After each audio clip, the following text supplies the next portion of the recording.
A 34-year-old man with long hair emerges in a completely destroyed city, convinced that place could only be hell. With his sword in hand, he wondered how everything had gone so terribly wrong. He pondered whether, if he had learned fencing earlier, he might have been able to prevent his sister from being sent to the Empire. If that had happened, maybe he wouldn't have become the monster he was. He was already tired of everything. Besides, he could have met his master in a scenario very different from that one. A girl with black hair stares deeply at him while the young man remains lost in thoughts about his master, about how he had spent the best moments of his life with him, and how the man meant much more than just a savior to him. Sighing, he concluded that he would have treated him better if he had known he would regret it this much. Sitting with his sword all dirty with ink, the fighter pants with exhaustion. And looking at the damage he had caused in the village, he was certain that wasn't what he wanted, until someone holding a sword walks toward him, which alarms the young man. A little boy points the sword at him, trembling with fear. It was somewhat pitiful to see that scene, so the man says he didn't want to hate children and shouldn't be treated like that. But the brat keeps the blade pointed at his face, claiming he had killed his father.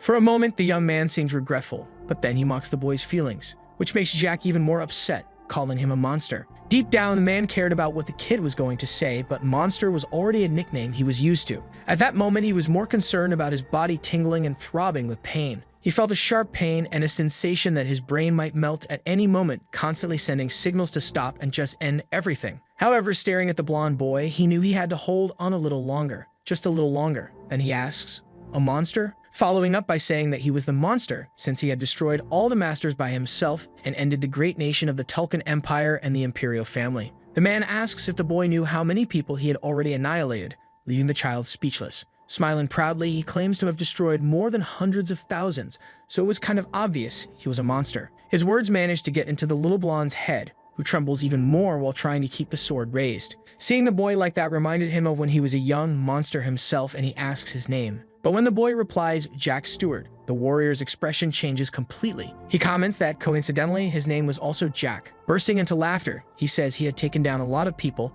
but didn't remember any Stewart. The brat's voice comes out trembling as he explains that even if his father wasn't much, he was still a father he needed to have. Stopping to think, the man could even feel a little envy. Still, he wouldn't apologize for what he did, but he would give the boy a chance instead, leaving the blonde confused. Pointing to the boy's sharp sword, he tells him to use the object to stab him. He was sweating cold from the whole situation and seemed more lost than ever. But the man just insists that it was the perfect opportunity for him to avenge his father and be adored as the hero who defeated the monster. And he knew he could escape even with his leg and some organs injured, but that wasn't what he wanted. So he kept provoking the kid, until finally the boy raises the sword, still trembling, to strike him. However, all he does is fall to his knees in front of the monster. Seeing the tears streaming down his face, the man is surprised by the fact that the boy couldn't bring himself to kill him. He caresses the boy's hair, congratulating him because he knew he wouldn't live in peace if he went through with it. After all, a hero would carry many names on his back, and he advises him to live without regrets like he did, because unlike the man, the little blonde was still young. All he did was break down in tears as usual. Slowly, the long-haired man's determination weakened. Then he asked the child to tell the others that the demon was finished, and so was the war, which made the little one ask, "Old man, why? With all that power, why did you choose to live like this?" He held onto his sword, searching for strength to explain, but collapsed to the ground before he could finish. That was the end. He could feel the sensations in his fingers leaving, like a balloon losing air. His vision blurred, and even though he didn't want to, his eyes slowly closed. At the moment he forgot to breathe, all the sounds around him vanished. In that last moment of life, one thought consumed his mind. If he started everything from zero, would it be possible to change this pitiful ending? That's when he emerged into himself as if he were dreaming. As if for a moment he was just a child again. He remembered his father, who questioned whether he was really his biological son, and the death of his mother right after he was born. His older sister, who was known for her beauty throughout the continent, and even half-brother who constantly bullied him. He remembered everything. After abandoning the name Jack Valantier, he became a swordsman and traveled the whole continent, his memories flashing by. He got to the point where he was confused about whether he was dreaming or not. Had he really died? And now he was seeing the end of his life flashing before him. Sweet and cold, a little boy was on the verge of a nervous breakdown. Memories of the Second Continental War emerged in his mind. He was victorious, a ruthless ruler, and the greatest monster among all present monsters. His inner self, driven by revenge, destroyed the Tulkun Empire and dominated the Western continent, wiping out everyone who bore the Tulkun name. After declaring victory, he was happy to have achieved his goals. Then, by his own will, he accepted his imminent passing as he had no further reason to remain. That's how his heart stopped. But, if that was the case, what the hell was happening? The little boy in question was Jack himself, as if he had gone back to the past. Desperate, he wondered how that was possible, pinching himself to be sure it wasn't just an illusion. He was in the Valentier Marquis house, a renowned family in the Teslan kingdom, and belonged to the loyal group that supported the king. There, he was the youngest among the siblings, the youngest member of the family that held the Marquis title in the kingdom. If he hadn't been greedy for the heir's title, he could have lived a much more comfortable life, but his house was an exception. Strolling through the rose garden, the boy contemplated the place he knew so well. It could be called an annex, as it was located in the corner of the property. Even though it was beautiful on the outside, it was all an illusion. The place was known as exile. Its only purpose was to completely exclude the youngest son from the outside world, leaving him without any servants or family members to support him. That was the true rose garden. Jack was startled when someone called out to him, saying they brought him something to drink. It was Ron, the butler, and also the only person in that place who took care of the boy. Softly, he remarked that the Ron he knew was a clever one. As he took the glass, the little one asked if there wasn't any poison mixed with the juice, which made the servant very nervous. But he quickly explained it was just a joke and thanked him for the care. That made Ron laugh, asking him not to overdo it, then leaving the boy alone afterward. There were 11 people in that garden, not counting the protagonist. One of them was the butler, but the other 10 were just guards constantly watching him. Besides the caretaker, he didn't think anyone else needed to be kept under watch, which gave him plenty of free time. The boy was sure that everything was real, but had no idea he would return to the past, and it had only been an hour since he found out he had gone back. It's not like he had a plan in mind or anything like that. Now he was 14 years old, and even so, he didn't have any calluses on his hands and didn't seem to have a mana heart or anything like it. If compared to other children from noble families, he was very inadequate. But there was a good reason for that. He didn't have mana yet at that time. While thinking, a man prepared to hit him from behind on the head. Suddenly, the boy felt unwell, confused about what was happening. He had let his guard down. That's when he remembered it had been many years since he got smacked on the head. The man commented that he shouldn't distract a dog while it's eating, observing the broken juice cup on the floor. His voice makes Jack tremble. The dark-haired man complained that he hadn't even greeted his older brother upon arrival. It was Phelan Valentier, his brother 3 years older and the second son of the Marquis family, and also the reason the MC couldn't train mana. Thanks to the abuse and threats from that jerk, he was extremely limited. The boy stared at him with hatred. Even after decades, the image of his brother wouldn't leave his mind. Flashbacks of a day when Phelan spilled a hot drink on his head came rushing back. He called him useless and said he should be wiped out. He shouldn't learn anything, fencing, magic, nothing. Because if he did, Phelan would take it as betrayal to the elder brother. And then, yes, he could destroy him with a good excuse. And he warned that as long as he lived in that house, he would only eat and wear what was given to him. Laughing, the scumbag suggested that might change if Jack obeyed him to the letter. Maybe then he could consider calling him his younger brother once he became a Marquis. Jack was extremely weak when he was younger, and he acknowledged that. After all, everyone in the house saw him as inferior. That's why he was called the disgrace of the house. Of course, he only got that nickname inside. If it leaked out, it would be even more pathetic. A sad excuse for the third son of a Marquis family. The sound of laughter even from the plebeians in his family echoed between them. That's how everyone treated him, and the people who led to all of it were the second son of the family and Count Mantis. It was ridiculous how Phelan behaved, especially since their firstborn wasn't a man, but a woman. She was the only member of that family he could trust and also the only one who cared about the boy. Unfortunately, even being a year older than the middle brother, she couldn't become the family successor because she was a woman. She was just the beautiful firstborn of the family who couldn't inherit the title. She was practically born with her fate written by someone else. She would have a political marriage with a family their father liked and then live trapped in a mansion forever to continue the family lineage. Those were the circumstances at the moment Jack returned, and that guy in front of him was the one who most wanted to use the girl.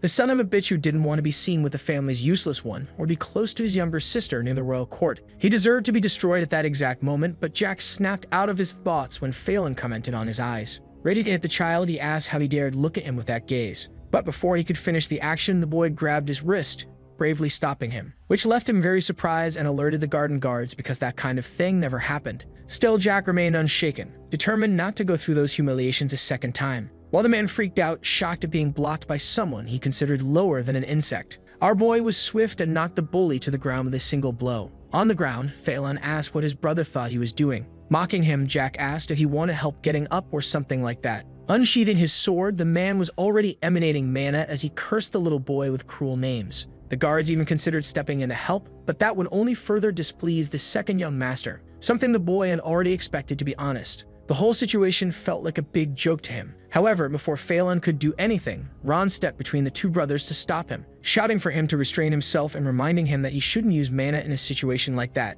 But the man didn't care, punching the servant in the face to get him out of the way. He didn't care about anything. Watching it all, Jack remembered that Ron was a man with many secrets. Pointing a finger in the boy's face, he roared, "You arrogant brat, I'll finish you and that servant together." But the MC wasn't shaken. On the contrary, he retorted that his brother talked too much. and asked if he wanted to fight with his mouth instead of his sword. When he finally drew the blade, Jack's eyes filled with hatred as he realized it wasn't just for show. Even without having trained yet and without Mana's help, he wasn't confident he would lose. So he charged at the man who looked tense at his attacks. His strength was at the third circle, and that was all he had. Even with that fancy sword, he was just a spoiled child. And considering his terrible technique, Jack doubted he could cut anyone. The protagonist wondered if he should just throw him to the ground already, but he didn't think that was enough. Smiling wickedly, he told Phelan that he needed a lesson to strengthen his mental power, making him nervous. The man didn't even know how to respond. Nothing came out of his mouth but random curses. When someone filled their body with mana like that, they were supposed to include the head too. Thinking that way, Jack shoved his hand into his brother's shameless face. He had no regrets. He knew it would only be fair to return 100% of the humiliation he had suffered because of that jerk. Each hit left Phelan more and more unbalanced. He ended up knocked to the ground like a coward. That indeed was his place. Jack even checked to see if he was still alive as the brother remained motionless. Everyone watched the boy's every move with nervousness and surprise, realizing Jack's unexpected strength. When he noticed that one of the guards was about to draw his spear, he quickly ordered them to stop, warning that if he didn't want to end up like the brother, he should follow orders. That was enough to make everyone back off, finding other tasks to do. With that settled, he returned his attention to the idiot falling to the ground, grabbing his hair. The boy dragged him across the floor, suggesting he lose a few pounds, since he was quite heavy to carry. Meanwhile, Phelan groaned in pain. They stopped at the edge of a fountain, and the protagonist commented on how hot the day was, asking if the older one wanted to cool off with his help. That's when he shoved the bastard's head into the water without a second thought. How surprised he must have been to not even be able to use that mana he was so proud of. During the torture, Jack reflected on everything that had happened to him because of that son of a bitch. Shortly after his sister had married for the sake of the Empire, Phelan eliminated their own father with a drink, taking his place to commit all kinds of atrocities. And the result was clear. As he failed to accomplish anything, the Volunteer Marcus family vanished without a trace. Even with all that, the MC had no interest in avenging his family, but he became furious remembering that he had wasted his sister's sacrifice. She was a smart woman with a refined nature. He couldn't even begin to imagine what she felt when she arrived at the Empire. The girl had gone of her own will, the glory of her family, and she must have understood the circumstances of it all. Because the man who took her was the 4th Imperial Prince, known for every kind of disgusting thing. And he told her even at the altar that she wasn't even the official wife, ordering the girl only to lower her head, obey his commands, and smile. Since his sister loved her family, she endured every kind of mistreatment, nodding to everything. If Phelan and their late father had known how she ended up, things would have been different. But Jack preferred not to dwell on it, so he wouldn't explode with rage. The bastard called to him amid the drownings, begging for his pathetic life like an insect. But Jack was already used to that scene after so many years as a monster. It was the expression that everyone who fell into the fear of death constantly wore. So he asked him to think about everything he had done up to that point, all the bad things and insults thrown at the boy. But he probably didn't even remember, suggesting that he ought to help him remember. That's why he should experience it directly. Only then would he understand the value of family. The younger brother's words frightened Phelan. Getting no response, the boy raised his fist, demanding he speak up, willingly or not. Finally, the man admitted he was wrong, begging him to stop the torture. However, the child only hesitated when a third person made the same request. Standing at the gazebo, Ron pleaded for him to end it. His request made the boy grumble softly. Then he smashed his brother's forehead on the edge of the fountain before tossing him to the ground. The boy called one of the guards, who was startled by his voice, and ordered him to get rid of that dead weight of a brother regardless of what his final fate would be. Even if he wasn't finished off for good, he wanted him taken away and out of there. The knight ran toward the young master, concerned about his condition. As Jack passed by Ron, the butler's gaze fell on him as if he couldn't believe he was capable of all that. It didn't take long for rumors about his actions to spread,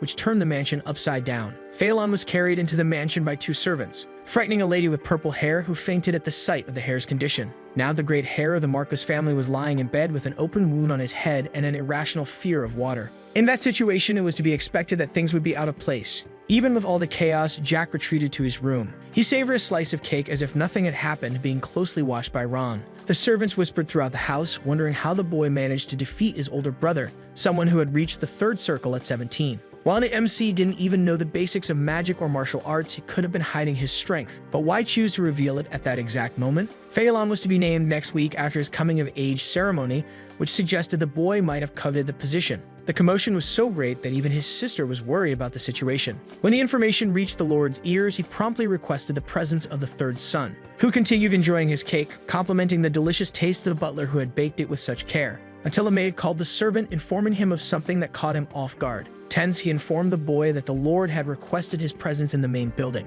Then the boy stood up, dismissing the butler's accompaniment, since he was no baby anymore. As an obedient servant, the blonde obeyed the order of his young master, asking only that he be careful. The palace was immense, and walking that far made him feel watched. It was strange, since it had been a long time since he had been ignored like that. Even if he didn't care how people saw him, he wished it would be over quickly. Upon arriving at the door, the guards immediately blocked his way. They were treating him as if he were invisible. Even though he thought it was absurd, the boy tried to get the guards' attention politely, but he had no success. He squeaked his foot under the legs of the two, asking if they couldn't see or hear him, while everyone watched the scene not so discreetly. If it were the Jack from the past, he would have left after seeing the disgusted look on the knight's face, but he wouldn't do that this time. Smiling, he told them to stop making that dumb face before he smashed them. That yes provoked a reaction from the guard, who wanted to make sure he had heard right. Then the boy kicked the bastard's knee, making him fall to the ground, and said he wouldn't ask twice. He explained that he had been summoned by the Lord, so he wanted to know why they weren't letting him in. The response came out in a trembling voice, as the man said he couldn't say, which led him to conclude he had been made to wait out there for nothing. They probably expected a scene where they would say Jack wasn't worthy of being there and would only be allowed in after repenting, but the boy turned his back on the servant. When asked where he was going, he asked where else, leaving the guard speechless. Then Jack asked him to inform the Lord that if he had something to say, he could come to his quarters, because he wouldn't stay there for that nonsense. He had finally gotten angry. That's what the two concluded. One of the Lord's servants entered his office to inform him that the boy had left, apologizing for the situation. He gave a half smile upon hearing that, realizing the youngest had really changed. Meanwhile, in the rose garden, the boy had a snack, certain he'd receive a visitor soon. Something caught his attention on the horizon. Speak of the devil, there was the Lord, accompanied by his herd of servants and relatives as usual. It was written all over his face how stubborn he was. Jack couldn't help but laugh, because the man hadn't changed at all from what he remembered. He thought of his father as a ghost after all. A man had tried to end Jack in his previous life. He was the type of person who would hand his child over to a thug for power, because that's exactly what he had done. The man was hungry for powers beyond reach and lacked the ability to perceive his own ambitions. He welcomed the old man he could never call father. But the man wasn't interested in formalities, asking why he had done what he did. To which the boy responded with another question. He wanted to know what he was talking about.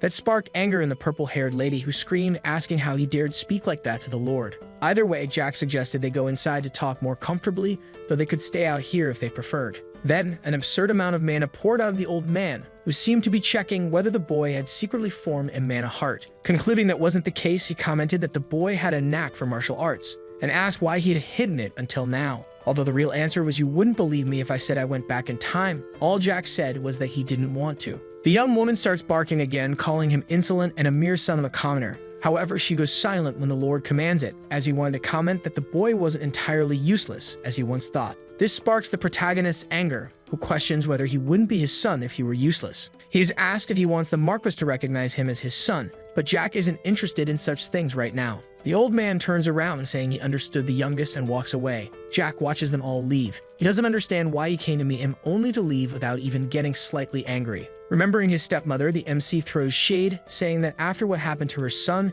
many wrinkles have shown up and she should take better care of herself. Her face burns with rage at such concern, making her nearly break her fan because of that insolent brat. A smile appears on Jack's face. The woman never helped him with anything, so seeing that expression was deeply satisfying. He stands up, bows, and asks them to send his regards to the second son, ironically of course. Back in his room, the butler announces, Jack Valantier, third son of the family, is sentenced to 20 days of solitary confinement for causing a commotion in the mansion. But suddenly, Ron hesitates and asks what happened while he was gone, and the MC tells him to be quiet so as not to distract him from his activities. He knew Ron would ignore him if Phelan beat him, so why was he mad now? Stopping his drawing for a second, the boy reflects on how interesting solitary confinement is. He had already been exiled to the Rose Garden, so he couldn't imagine what would be different in solitary. It would just be a room. Pulling him from his thoughts, the butler comments that there was less than a month left of the academy break, and he was already being confined. Jack freezes in confusion. He had completely forgotten about his studies since he'd been living a different life for so long.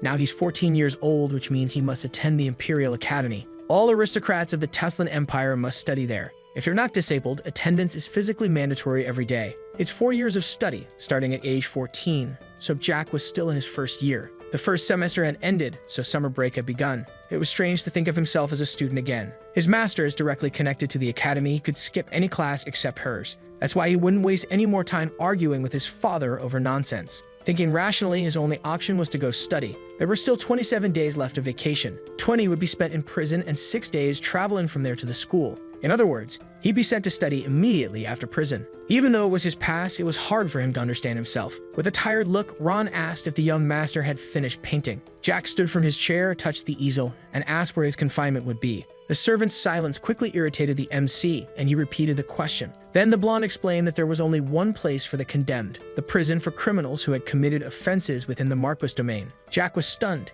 He confirmed uncertainly, "I'm going to be thrown in prison?" The answer was yes, which wasn't exactly a surprise. Even so, a cry of frustration escaped him. He couldn't believe that stupid old man was actually capable of that. The Academy's vacation wasn't a break, but an extension of something else. That was clear from Phelan's condition. Before that, he attended social events and met with other noble families. That's how he met the vassals, even. Jack never had any of that. Of course, he wasn't interested in the Marquis' affairs, but what his relatives said enraged him. It was as if there were no place for him there or anywhere else, and now he was locked in a dirty cell. All because of that idiotic old man. The boy decided to go to prison alone without waiting for an escort, so he wouldn't completely destroy his dignity. Ron's face as he watched him go was inexplicably pitiful. He wiped tears with a handkerchief and looked at Jack like an abandoned kitten, while the MC just asked them to hurry up. In a way, he was still different from other prisoners. He had a bed, a bathroom, and 3 meals a day. But what's the point of all that when you're locked in a small, cold cell with a blanket that hasn't been changed in half a century, and food so disgusting and bland that not even the flies would eat it?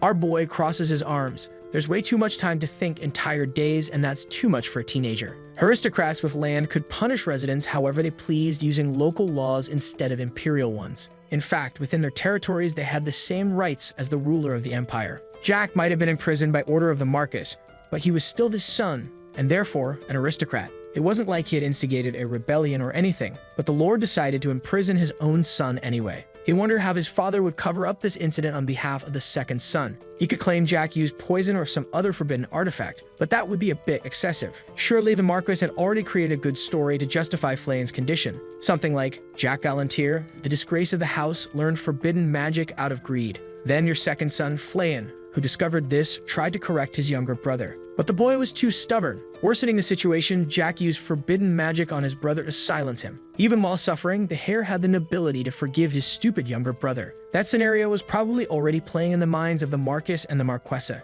Just thinking about it was disgusting. For the MC, it was fine to stay there a few days, but he couldn't waste his precious vacation in a place as mediocre as that prison. It's not like he had any love for his house. He could run away now, but he wouldn't do it yet for 3 reasons. His sister, Ron, and most importantly, his master. Oh, and of course, since he had returned to his original body, the MC was just a 14-year-old boy without muscles and too weak to survive on his own. He wasn't foolish. He knew the survival rule in that world. The strong devour the weak. The strongest survive, the weak become food or fertilizer. Jack didn't intend to cause a bloody massacre like in his past life, but he still needed to take revenge on many people. To do that, he would need 2 things, time and power, and the Academy would solve both in a snap. He could gain more time to regain his former strength, increasing powers that were already significant due to his past life experience. By achieving this, he would be able to protect his loved ones, Ron, his sister, and his master. To reach that, he had to take what was rightfully his, even if he didn't like it. Slowly, mana began to form in his hands. A mana user can be divided into 10 ranks. From the 1st to the 3rd circle were beginners, from the 4th to the 6th, specialists, and from the 7th to the 9th high circle mana users, and the rarest ones, those in the 10th circle, were called masters or superhumans. Pressing his palms to his chest, Jack formed a blue glow. It was a good thing no one was there to witness what he was doing. It took only 2 hours to create the first circle, which made him celebrate being young. In his past life, he had started studying mana at 17 years old, maybe due to the impatience teenagers have with everything. He raised his hand, letting it hover above him, amazed by his creation. But he quickly waved it away, remembering that no one could know what he was doing there. A strange sound came from the hallway, similar to the click of the Marques's shoes. The boy wrapped himself in the blanket and pretended to be asleep, but soon realized this sound wasn't as heavy as usual. The voice he heard belonged to someone who, in his past life, he had only seen in very old memories, and it made him jump up quickly. On the other side of the bars, his tearful sister, Elizabeth Valantier, waited for the boy. She reached her hands through the bars and asked anxiously if the boy was very hurt. Tears streamed from his eyes upon seeing that his beloved sister was still beautiful and kind-hearted and had come to visit him under those circumstances. When she called him Jackie, it was like music to his ears, a nickname he hadn't heard in years. He pressed her hand to his face and smiled as he told her he wasn't hurt and that everything was fine. Worried, Elizabeth asked why the boy had used forbidden magic, since she had offered to teach him magic whenever he wanted. Their hands intertwined as he apologized, but his sister changed the topic, asking why the MC had returned home early. Receiving silence from her younger brother bothered her, as he froze up. so she asked if everything was really okay and if the boy could hear what she was saying. But all he did was wipe away the tears and smile, explaining that he was happy. His action left Elizabeth confused. How could he be happy in a situation like that? In a cold, filthy cage, completely alone? And Jack revealed that he was very happy that this was real after dreaming so much of seeing his sister again. His words made the girl sure the boy had gone completely mad, but he grew serious and got her attention. Then he made the suggestion he had always wanted to: should we run away? Which surprised the girl. Still, he continued, suggesting they go to a nomad forest where they could start their own farm while cultivating together.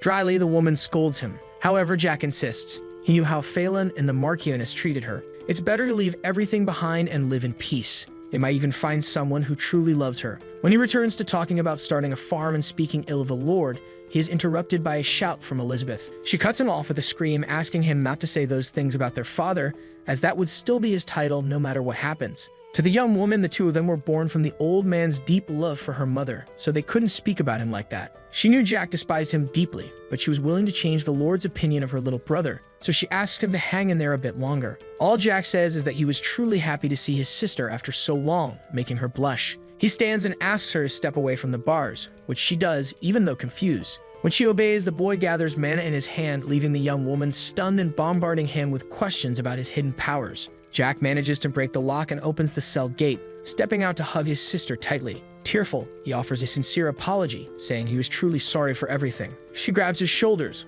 worried. That behavior was very strange, and it made her question whether the little one was really feeling well. Our boy smiles, confirming that he was doing just fine. As they embrace, he states that everything would be different this time, and she wouldn't have to sacrifice herself because he would work so Elizabeth could do whatever she wanted. But the noble remembers that soon he would meet the fourth prince. In his past life, that prince took his sister. At the time, she didn't know what awaited her. It was that bastard who turned Jack into a true monster, and flashes of the tortures he was forced to carry out resurfaced in his mind. He remembered how he captured the monarch, chaining him to a torture table. The rage burned his face, and he was sure he would never forgive the Tulkun Empire for what they did to his sister. In his past life, Jack ran away from home at 17. 10 years later, many things had changed. The Taslan kingdom had vanished, and his home had also been destroyed. Tulkun had become the greatest empire, ruling over the entire western continent, and House Valantyr survived only briefly. Memories of his sister, who was still alive, came to mind. At the time, she was the wife of the fourth imperial prince of Tulkun, and she begged for mercy from her family. But she was not a legitimate wife, and the idiot shoved her after hearing her plea,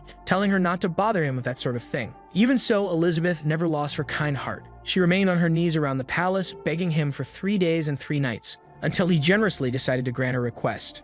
At least that was the first version of the story, which spread across the continent from north to south. But the truth behind this generosity was horrifying. Elizabeth constantly expressed her gratitude, for she didn't really know how to thank him properly. However, the prince pinned her against the wall, suggesting she was misunderstanding the situation, and told her not to mess with him, as he could destroy her house whenever he wanted, and the only reason he hadn't was because the time wasn't right yet. In return, she got to act exactly how he wanted. The prince controlled her like a puppet. He turned her into a toy for his twisted desires, like a servant. For some torturous reason, the legitimate wives of the idiot gnawed with envy at the situation, until he got tired of her, throwing her into an annex room of the house, left alone and scared by the legitimate women. At that same time, the house of Marchioness Valantyr was destroyed, so when Jack finally returned, he only found ashes where his home once stood. After hearing the full story, he became a true monster. He vowed to destroy the Tulkun Empire and everyone even slightly connected to it. First, he annihilated the Empress and the Princess, the wives of the princes, until he destroyed all the families that supported them. He didn't stop until no one was left. He wouldn't risk leaving even the smallest trace of them alive in that world. Now back in the present, Jack looks at Elizabeth in the cell,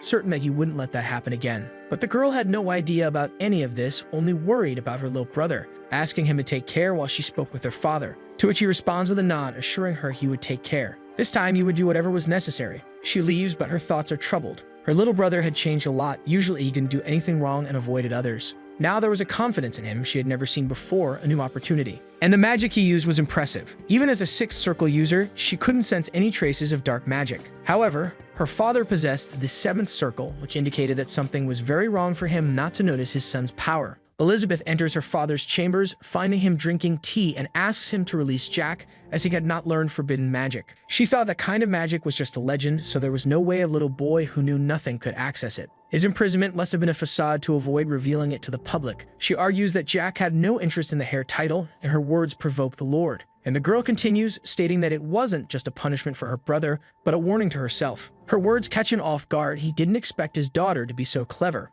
The life of a mere tool to ease the lives of the Marquises trapped the girl in a fate she knew well. Indeed, it was a warning for her. A warning of what would happen to Jack if she did something foolish or rejected her own destiny. The Lord states that Jack has no place in that family, so when he comes of age, he will announce his death and send him away under a different identity. Elizabeth freezes. She had seemed encouraged by her father's kindness. However, he makes a point: don't forget your own duty until then. The same goes for the future. She understands, staring at the old man's cruel watchdog. The Lord comments that he couldn't understand how the boy, with no circle, managed to defeat the second son, who was of the third circle, leaving the girl nervous. What did he mean, no circle? In that case, what had she seen earlier in the prison? But the matter is closed by the man, who states that he will release the boy as she asked. With that settled, she asks for permission to leave and thanks him for the favor. Upon closing the door, she breaks down. She remembered Jack's invitation to run away together, knowing it was impossible. Her legs no longer support her, so the girl collapses to the floor, sobbing uncontrollably. The morning sun illuminates Jack's face.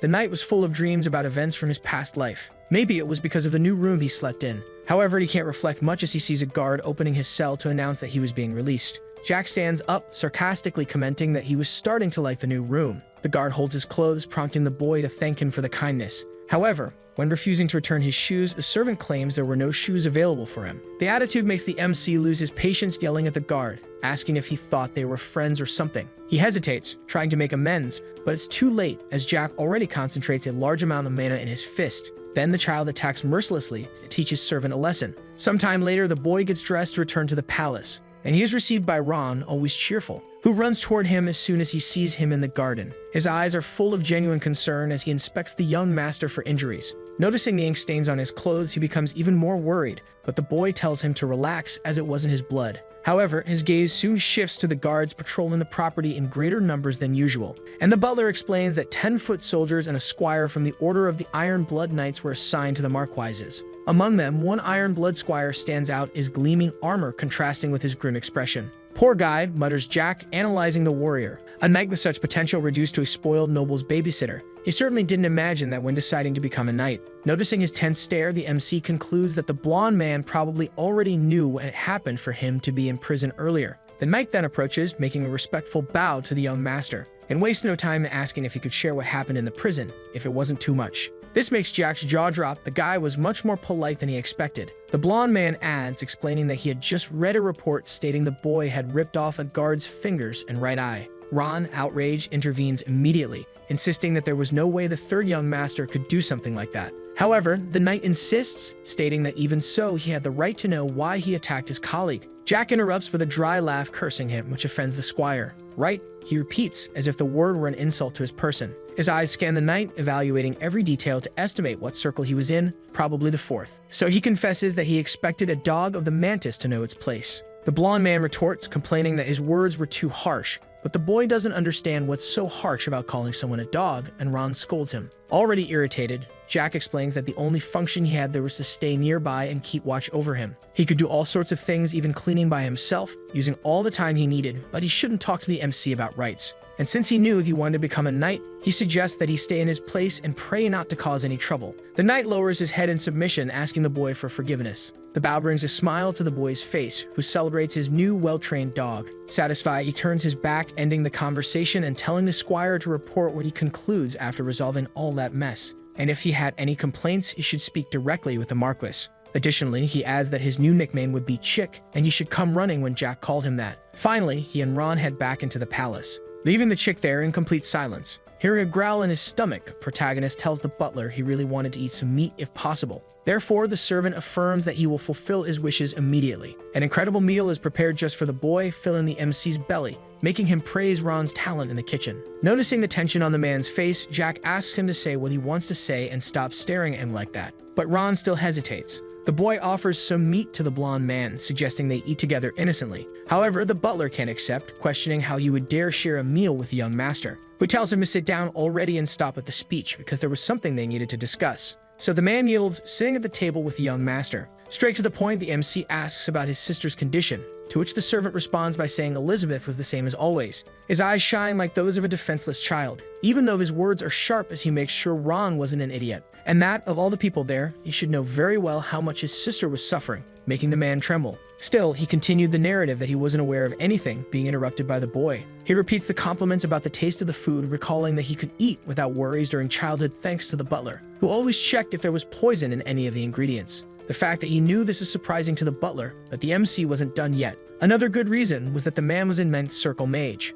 Once again, he is caught off guard by the things the protagonist knew. Then the boy continues, "As someone who stayed by my mother's side, you must know. But I don't know what my biological mother was like since she died when I was born." However, seeing how everyone commented on the similarities between her and Elizabeth, Jack concludes that she must have been a very good person. That's what he truly believed. The boy confirms that Ron protected his mother from the shadows and her escort was an immense circle mage. If this were a novel, the boy would have thrown the book away due to the lack of realism. But this was reality. He remembers when he ran away from home in his past life, accompanied by the butler while being pursued by people sent by his father. The rain that night was intense, making everything even more tense. Those pursuers were probably members of the Iron Blood Knights Order, just like the chick from earlier. The Marquis had sent them to eliminate his own son. At the time, the captain was a ninth circle swordsman, and Ron sacrificed himself to protect the protagonist, emanating an absurd amount of mana against the pursuer. Jack explains that when that happened, he feared the man after learning that he was the ninth circle mage who had accompanied his mother. But he knew the woman wasn't exactly a commoner,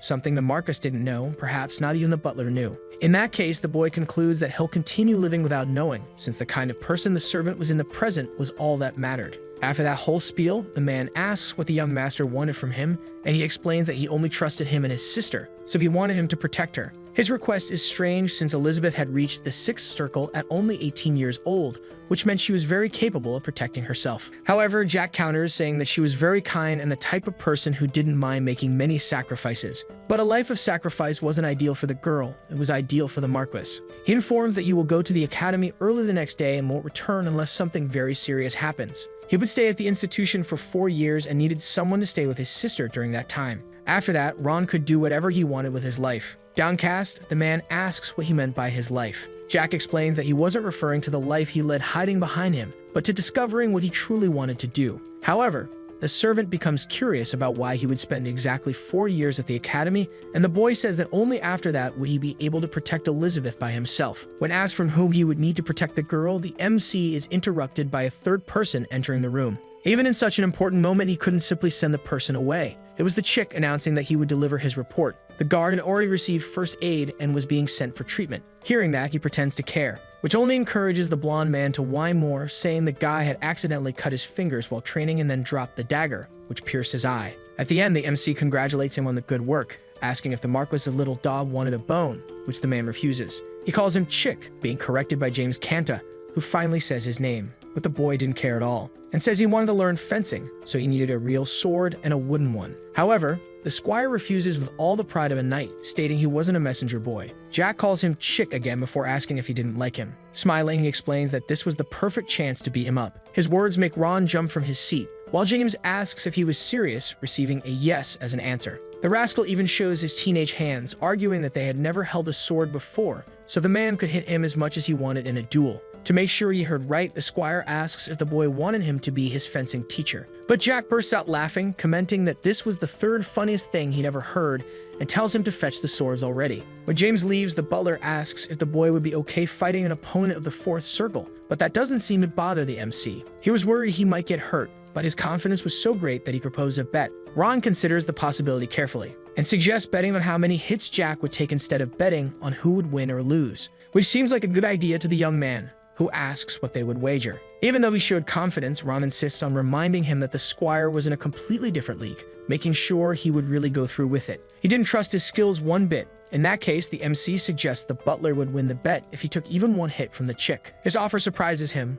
What do you mean, just one hit? Moreover, the boy wanted the loser to fulfill a wish of the winner. This makes the blonde man a little sad for a moment, stating that if the boy wanted something from him, all he needed to do was give the order. After all, he was the mansion's servant, but hearing that only made Jack more eager to have fun at the poor guy's expense. The boy speaks up, pointing at the man and reaffirming that he only trusted him and his sister, but all Ron says is that it's rude to point with a fork. However, his gaze betrayed how much he was enjoying the situation, complaining while he was jumping for joy inside, and the MC comments on that. Putting on his most innocent face, the boy explains that he didn't give orders to people he trusted. He only asked favors, and that's what he wanted from the butler. The servant's eyes shine, saying that if he asked like that, it would be hard to refuse anything he wanted. Their conversation is interrupted by James, who returns to the room on his knees to apologize for his earlier rudeness and ask the protagonist to reconsider what he said. There were countless people like the chick who disrespected Jack even in his presence. But an indirect humiliation like that and laying hands on him were very different things, which made him conclude that the guard was afraid of what could happen. That's why he was kneeling and saying all that.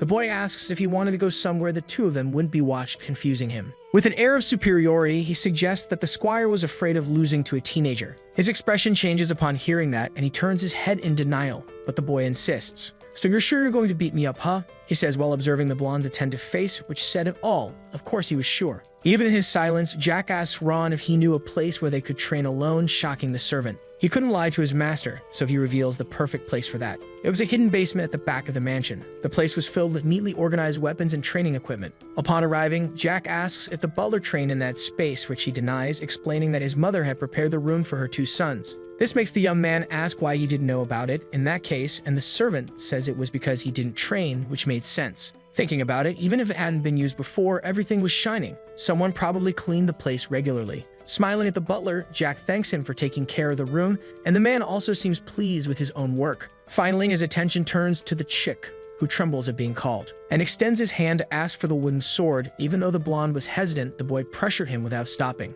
Then he hands over the weapon carefully, and his voice still comes out trembling. His gaze turns to the squire, who comments that the protagonist seemed a bit experienced in holding a sword. The comment makes him smile wickedly. If he stacked all the living beings he destroyed in his past life, he could reach the heavens. He thanks him for the compliment and tells the knight to take the fight seriously, even if the swords are wooden. The two begin the fight, and Jack can't hit his opponent, who easily blocks and dodges the blows, feeling confident. However, with precise movements, the MC places the tip of his wooden sword against the knight's throat. The man freezes, not understanding how he was defeated so easily. Ron shouts to get the young master's attention, who is too focused, warning the chick that if that had been a real weapon, he'd be dead. He wanted him to take the fight seriously, which clearly hadn't happened. The blonde says nothing, shocked by the boy's skill in fencing, questioning whether that was really his first time holding a sword. Even Ron was scared by what he had just seen. Just seconds ago, the young master lunged and the knight had easily struck him to the side. Even though it was a light hit, for someone 14 years old, it shouldn't have been weak. According to his expectations, the boy should have ended up on the ground, defeated and disarmed.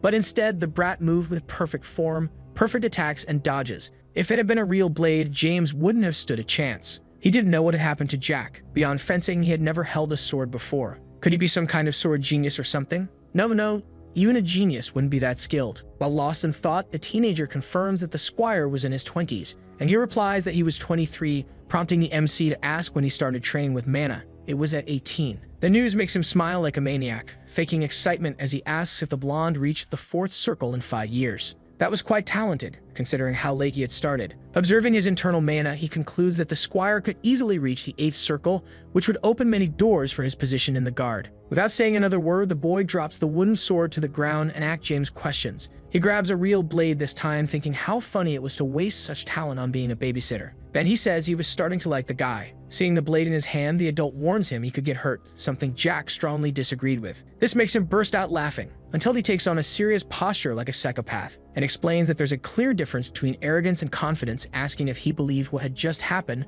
was just a lucky coincidence. The blonde is left speechless, even as he feels his blood boil. "That's why you're just a chick. This time you come to me," Jack says, calling the man to the second round. By this point, the man is already grinding his teeth in anger, doesn't hesitate to charge. His reaction only made it clear how weak he was to fall for such a provocation. Once again, James loses his sword and his chin meets the tip of the young master's blade, who smiles sweetly, saying that apparently it was his second loss of the day. He couldn't understand how the brat did that, angrily demanding an explanation. But he just plays dumb, explaining that he had merely changed the direction of the sword at the moment their blades crossed. Still, the man insists on knowing exactly how he did that. Showing off, Jack claims it was an advanced technique and asks if he wanted to see it again. Despite feeling less and less confident, the knight grabs a real sword so they can battle again. Meanwhile, the protagonist confirms with Ron that he had won the bet, and he nods, asking the master to tell him what he must do. Our boy explains that his request was the same as earlier, protect Elizabeth, and he wanted to be sure the servant could actually do it. The man freezes but confirms that he would risk his own life to make it happen. Back to the chick, the man says this time would be different, making Jack prepare with the sword while channeling mana, since the opponent had mana too. Still, the blonde insists he go all out. On the first strike, James is blocked instantly. The young man's mana penetrates his skin, causing intense pain that brings him to the ground. With the man on the floor, Jack makes a point of stepping on his chest to observe his frightened face. Even without much strength left, he asks how a first circle like the MC could have so much power. It was a reasonable confusion since a mere first circle had defeated him, but the explanation was simple. Instead of the usual means of evenly distributing mana throughout the body to enhance general physical abilities, our boy focused on one region. Ignoring the question, Jack asks if the squire really wanted to become an official knight, but the man doesn't understand. Wasn't he already official? Trying to understand, the man asks what exactly the boy meant. Then Jack makes an unexpected proposal. He wanted the blonde to become a loyal hunting dog. James seems offended by the offer, but the MC insists, stating that if he became a dog that only followed his orders, he'd have a much better life than as an official knight. The knight hesitates, clearly torn between duty and curiosity, so he asks what he would gain if he accepted the position. Disappointing Jack, who grumbles that he wasn't even interested in knowing what he'd have to do. Trying to overlook the blonde's awful personality, MC assures him he'd have power and authority if that's what he wanted. Now regarding his duties, it was all very simple. He just had to eliminate anyone who stood in his master's way and cause harm. The boy's cold explanation leaves both James and Ron in shock, and the first thing the knight asks is who he would have to annihilate. Jack says the target was obvious, referring to Phelan, who was still bedridden. However, he'd give him a day to think about the proposal. After the training, the young man was in his room with Ron, and the servant couldn't help but ask if he wasn't being a bit reckless in trusting James. But he disagreed, prompting the man to warn that what was said earlier could reach the Marchioness's ears. The boy laughs, only to be quickly scolded, since the Marchioness seemed to be just waiting for a chance. If she found out that Jack was leaving the next day for the academy, she wouldn't let it happen and might try to get rid of him. Even with all that, the MC is unconcerned. He knew that she might even want to hurt him, but she wouldn't. Since the incident with Phelan, his older brother had been afraid of water. The woman was waiting for her chance, but she was too busy. He had to keep his eyes open for her and the Lord, conditioning Elizabeth into submission. In such a delicate situation, it was impossible for her to finish him off. Ron seems conflicted, as he keeps insisting on knowing whether the boy was really sure about that. Jack replies by asking if he really thought the Marquis would let the woman do such a thing. He couldn't go anywhere other than the academy, so how could she possibly destroy him? She'd probably stop after causing a fracture or two. Besides, a mere Marchioness wouldn't be capable of such a feat. So many superior creatures had tried before, and even they failed. It was almost funny how out of touch it was. With the matter closed, Jack thanks the servant for the massage, and Ron, tired of arguing, simply says, "You're welcome." The little one gets his attention and says his day would only come when he wanted it to, worrying the servant, who asks if he was planning to swipe up to leave. He laughs, saying that in a way, yes. But Ron doesn't find it funny at all. Jack tells him to follow him secretly if he's really curious about what will happen the next day, which catches the servant by surprise. He thought he would accompany the young master, but there was no chance of that happening. So much so that he makes the butler promise not to be seen. Before leaving the room, Jack informs him that he will be forming the second circle in his room, so no one can interrupt him. Ron is confused, second circle, and asks if that wasn't supposed to be something hard to do. But for our boy, it was quite simple. Even unconvinced, the servant just says he'll do as requested. Wandering the castle, James couldn't get the fight with the brat out of his head. With those skills, he had to be a third circle. He might even be a genius, but his proposal to turn him into a guard dog was absurd. It's not like he had the Mantis backing like his brother, and he didn't have any vassals supporting him. No, the third young master has nothing. Remembering the boy's words about having a much better life didn't help at all. James admits he had been too easily swayed by the words of a child who knew nothing. He should tell the Marchioness everything, from Jack's martial talent to what they discussed in the basement. Among the mansion's maids, the blonde smiles, thinking this would be the perfect opportunity to stand out to the Marquises. No matter how much of a genius the brat was, he wouldn't beat the Marquis house unless he were a monster. Meanwhile, in Elizabeth's room, the girl hears that her mother, just some commoner, gave her a one-time opportunity. The Marchioness claims there's nothing remarkable about being talented, because as long as she's Noah's daughter, nothing about her is interesting besides her face.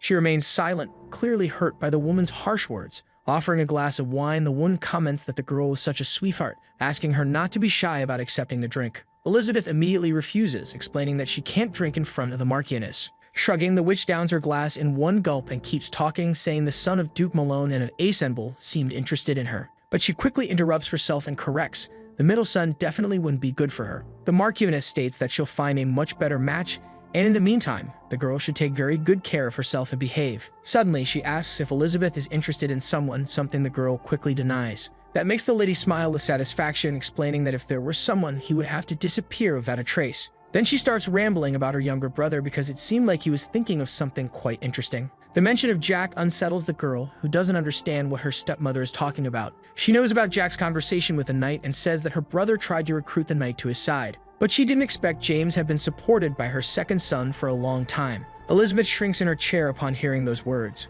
while the woman laughs like a lunatic. To think he tried to eliminate me with someone like that. His stupid idea is so hilarious. Suddenly, the Marchioness lets out an evil laugh. The young girl's expression wilts and she blames the parents for Jack having these thoughts. But she knew she had to hold herself back or their hatred for the boy would only worsen. After laughing until her belly hurt, the woman calms down and turns to Elizabeth and ends the subject by reaffirming that she'll continue searching for good marriage partners for her. However, there was something she still needed to say, even if it was just out of concern. Wrapping her arms around the girl's neck, she threatens her. If you start getting involved with someone in secret, you know very well how that will end. The girl trembles with fear. All she can do in response is whisper that she understands. Her submission delights the hag, who praises her before leaving, reminding her she should get ready for dinner. Downcast, Elizabeth simply agrees with her second mother. As night falls, the maids begin preparations for dinner. In a few moments, the members of the Valentier family gather at the table to enjoy the meal. However, the dining room door opens abruptly, startling everyone. It's Jack entering the room uninvited and bold enough to ask why everyone looked like they were at a funeral.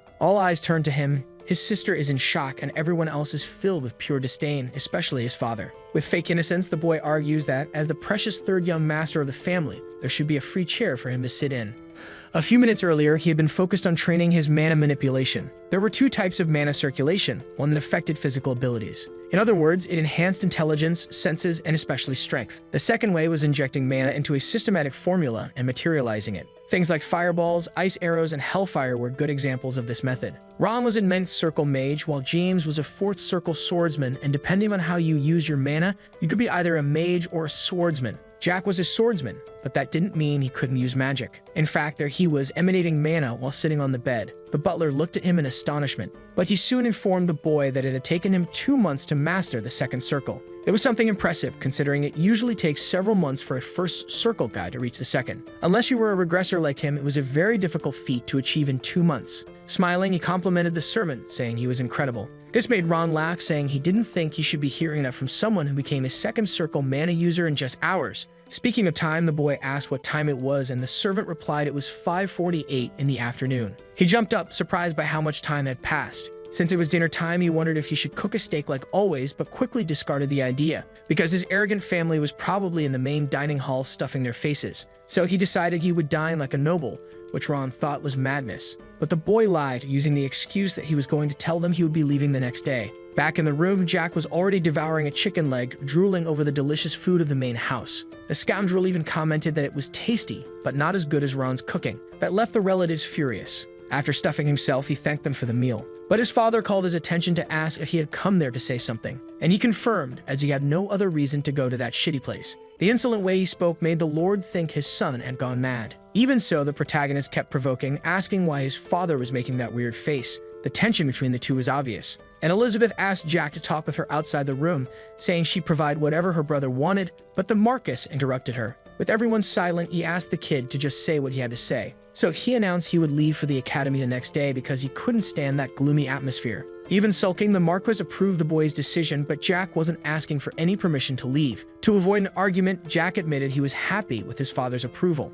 With that out of the way, the MC felt comfortable enough to ask about his brother, who trembled when addressed. Holding his wine, he commented that he had heard Phelan couldn't even drink due to the water phobia he had developed, must be dying of thirst. And even though he was a brother who used to beat him when bored, the MC still considered him family. Maliciously, he poured the wine on the dinner table, saying that since it wasn't water, he should take a sip. Phelan freaked out at his brother's gesture, nearly falling out of his chair, and the Marchioness couldn't contain her anger, screaming that the boy was insolent and asking how he had the nerve to do such things. But Jack turned his back, stating that he had said what he wanted to say. To him, the woman's voice was like a barking dog. He left the room under a heavy silence, knowing his words would echo through that mansion for a long time. Full of hatred, the Marchioness assured the other family members that she would not let that disrespect slide, and the boy mocked her, saying he'd be waiting for it. The hysterical screams of the lady could still be heard from the other side of the door, cursing, determined to end that child. In the hallways, the maids whispered among themselves, trying to make sense of what they had just witnessed, but they tried to focus on cleaning the wine-stained tablecloth. Unlike the Marchioness's words, nothing unusual happened that night except for being scolded by Elizabeth. On the morning of his departure, Jack wondered how the preparations for the event could be so simple.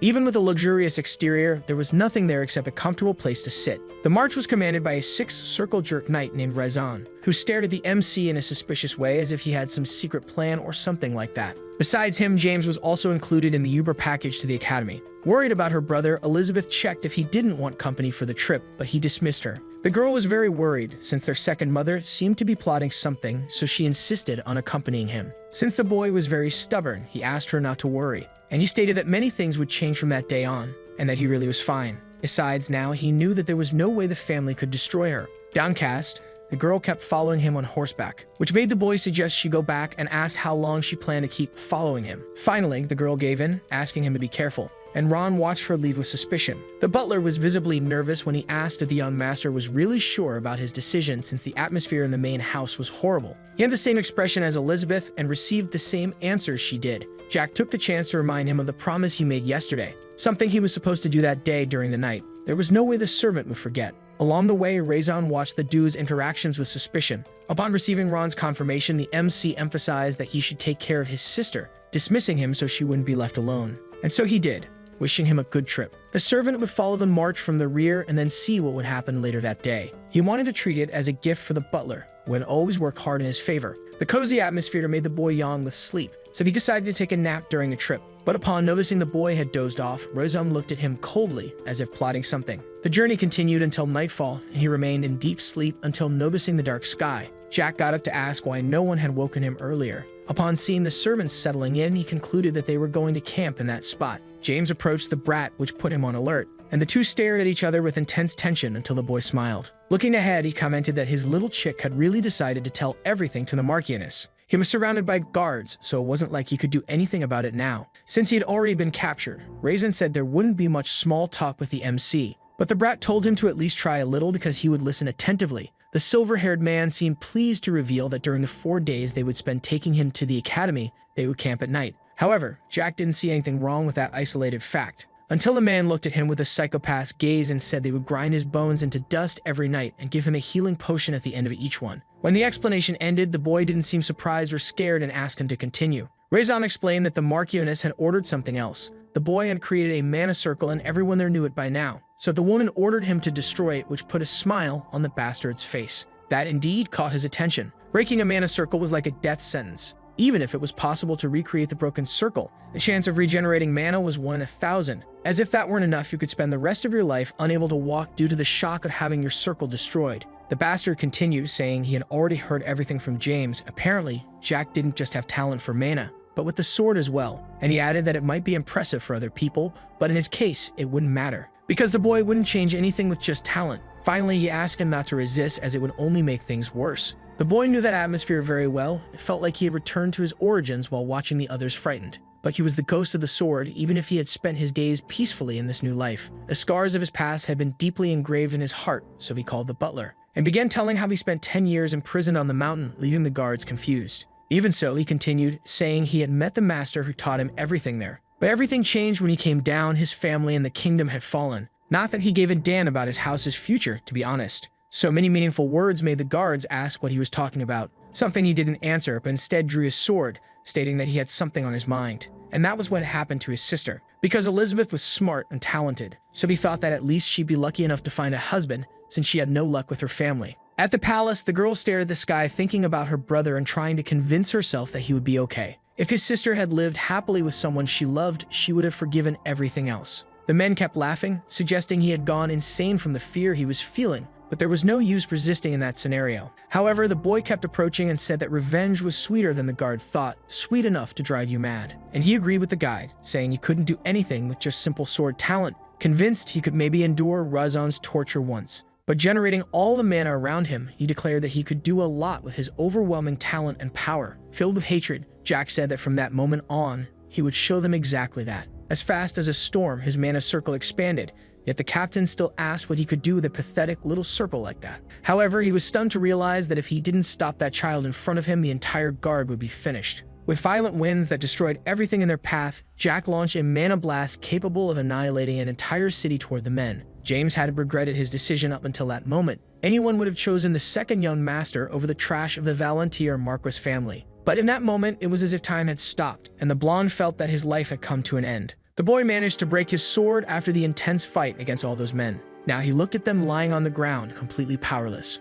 He called for Ron to appear, and the servant did, stepping out from the bushes and asking what he had just witnessed. The two of them stared at the destruction the boy had caused in shock. Jack explained that that was one of the first 4 techniques out of a total of 8 sword techniques he had completed in a transcendent region, even if he didn't know what it all meant. Nervously, the servant said he might not know everything about the boy, but the scene looked more like the result of a mana application art than a sword technique. The protagonist faked surprise and changed the subject by asking the man to give him a potion, if he had one. However, Ron was startled to see the boy spitting strawberry juice. The boy was spitting rivers of it, yet still insisted it was nothing and just asked for the potion again. The butler pulled a flask from his coat, handing it quickly to the boy, who drank it all in one go, all while receiving a scolding from the servant, who warned that if he hadn't had a potion, the protagonist would have gone to food and drinks, meaning died. Even in a situation like that, Jack smiled, saying he had warned that wouldn't happen, because the man was always so well prepared for emergencies like that. Besides, he knew Ron would have used the potion on him instead of keeping it for himself. The reason he was so sure of all this was because a similar situation had happened in the past too.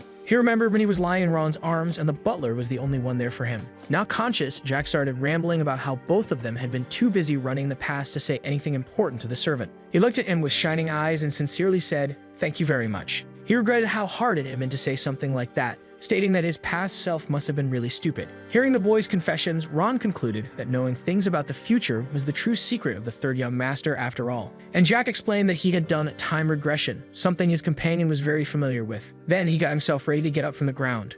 The boy was surprised by his condition, which was much better than before, indicating that the potion he received was high grade. He stood up completely, went to retrieve his sword and collect his coat. That was enough. But he took the chance to take one last look, confirming that the little chick was indeed destroyed. Stepping on his head, the MC confessed that he would really like to turn the blonde into a little messenger boy. Ron commented that you could say he had made a wise decision, but Jack disagreed, saying he hadn't had much hope in the guy from the start anyway. And he brought back the subject of time regression, asking if the butler wasn't curious about anything. He even tried to think of something that might make him curious, but nothing came to mind. The protagonist gave examples about what happened to his sister or to the Marquis family, but Ron had already imagined their fate, even if it was surprising. And just by seeing the teenager's reaction, he knew the process hadn't been pretty. Jack confessed that he could tell him, but would only do so if he showed a lot of curiosity. He teased him by asking what he thought, if he was curious, but the servant explained that wasn't exactly the case. That left the boy a bit annoyed, shouting for the man to stop being so dull. When asked about his own fate, Ron admitted he had his doubts, but supposed he would have survived either way. Awkwardly, the servant said he didn't think he was someone who would die prematurely, but was surprised by the protagonist, who made it very clear that that had been exactly how he met his end. That indeed was a surprise and left the man curious, but Jack asked him not to be disheartened by something like that. Ending the conversation, he entered the carriage, announcing that he was going to get a little rest. Lying down on the bench, the boy tried to relax while Ron approached one of the guards. Realizing he was still alive, he placed a hand on his head to knock him out for good. He analyzed whether it was really appropriate to call a weapon used in an attack that wiped out 25 high-level knights a sword. All the men had their hearts pierced, but it didn't seem like they had been stabbed with a blade, so he couldn't understand the source of the damage. The servant looked back at all the bodies on the ground and wondered what kind of life the boy had lived in the past, worried whether everything would really be fine in the end. After some time, Jack woke up startled and drenched in sweat, hearing Ron calling out to him. Ron asked if he was really okay, even though he had taken the potion. Realizing who it was, he opened up, explaining that he wasn't okay. He still felt a lot of pain, and the butler understood. He handed a bag to the boy, informing him that he had searched the knight's belongings and collected 5 high-grade potions, 63 gold coins, and 40 common coins. This surprised the teenager, who commented that even the mantis dogs carried absurd amounts of money. Noticing that he closed the bag, the servant asked if he wasn't going to drink the potions, but Jack explained it would be useless to drink one at that moment. And handing 3 more flasks to the servant, he said that was payment for the potion he had given him. Gladly accepting, it was as if his 1 high-grade potion had been transformed into 3 with the gesture. He asked what the boy would do with the bodies there, but Jack didn't plan to do anything. He would just leave them to be eaten or found by someone, which led the blonde to warn that people would become suspicious of Jack if he were the only one not among them. That surprised him, and he asked who would be suspicious, but it was obvious he was referring to the Marquis. Only the protagonist already knew that even if his father suspected him, he couldn't harm him. Meanwhile, Ron argued that if he were in the Lord's place, he would want to summon him immediately to clarify things. Smiling, the boy asked if he wanted to bet on it, but the man declined, as he already knew he'd lose again. After all, his master was too clever. Looking at the boy, the blonde knelt down, saying that despite all that, he believed there was something Jack truly believed in deep in his heart. Jack confirmed that no one else knew the man was there, which was true. To be completely sure of it, the mage explained that he had left behind an illusion at the palace, so it was probably still tidying up the annex at that moment. The illusion was a ninth circle spell that could be considered a clone, and those powerful enough to see through that kind of magic were currently unconscious. Changing the focus, the MC explained that the Marcos might wonder what had happened there today. So he asked that if the situation got ugly, Ron should tell him that it was Jack who did it. In the worst case scenario, if the Marcos seemed ready to tear him apart, he should say the following: "If you or my sister die, that will be the beginning of the destruction of the Marcos house." The two stayed silent for a brief moment. Ron admitted he was getting nervous for no reason, and the boy burst into laughter, saying it was just a hypothetical situation. He didn't need to make such a serious face. For now, he could only hope the Marquis would act like a father to Elizabeth, as if giving her one last chance. Then the man asked if they really should go to the academy, and the boy confirmed, only to be bombarded with questions about his father's position on the matter. However, he didn't seem worried because even at the academy there were rules. Once the semester began there, unless the head of the house or someone directly related to him died, returning to the mansion was impossible. In that case, it was time for the servant to take his leave. From the look on the butler's face, it was clear he wished he could accompany the brat on his adventure. Which on one hand would be fun, but it still wasn't the right time. Thinking about that, the boy asked him to be careful of the monsters on his way back. Then the blonde asked if he would really only see him again in 4 years, something Jack also wondered about but didn't know for sure. However, regardless of that, he reaffirmed that the man should take care of his sister as he had promised. Now that he was without Ron, he needed to devise a new strategy. Considering they had to camp on the mountain 3 times from the Marquis's house to the academy, it would take 4 days by road, but also 4 more days hiking a trail. However, observing the path, he realized that the trail in question wasn't much different from a road. So he grabbed his suitcase, certain it was a sign that there was a village nearby. The protagonist mounted one of the horses, or at least tried to. Having a small body was a terrible thing, and it took him a long time to finally get on the animal. They continued the journey in silence on a night so peaceful that you wouldn't believe a violent battle had taken place just minutes earlier. Jack didn't plan to go directly to the academy.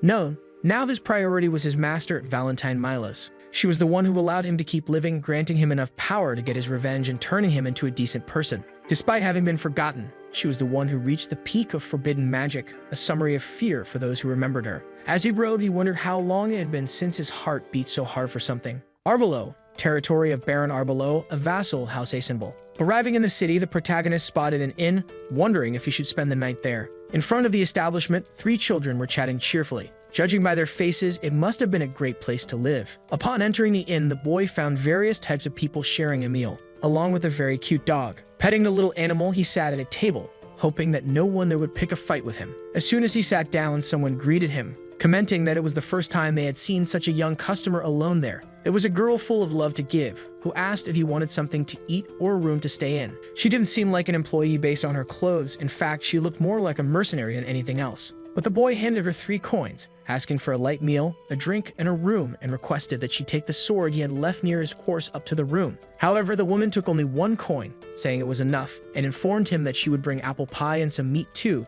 since he was in his growing phase. With a kind expression, she asked if the child wanted to drink a bit of milk or maybe a beer, but embarrassed, Jack said milk would be fine. She turned around, asking him to play with Arnold the dog while he waited. It seemed like a good place to live, and the woman hadn't tried to cheek him, probably because the war hadn't started yet. The dog was very friendly, and Jack told him he didn't know what was waiting for him in the future. He sighed, just thinking about the possibility of living carefreely, unaware of anything, until something caught his attention from a bit of gossip among friends at one of the nearby tables. They were talking about how someone planned to eradicate demonic monsters with the help of countless mana users for this large-scale plan. One of them didn't understand why they would do something so unnecessary, saying even the Tulkan Empire was lowering itself over so little. The boy listened tensely as the blonde man expressed his dissatisfaction. The Marquis's elite superforce, the Iron Blood Knight Order, had been sent to the Demon Beast Forest for a subjugation mission. By order of the King of Teslin, who gathered private soldiers from every house in large numbers and decided to send them to subjugate the forest along with some mercenaries.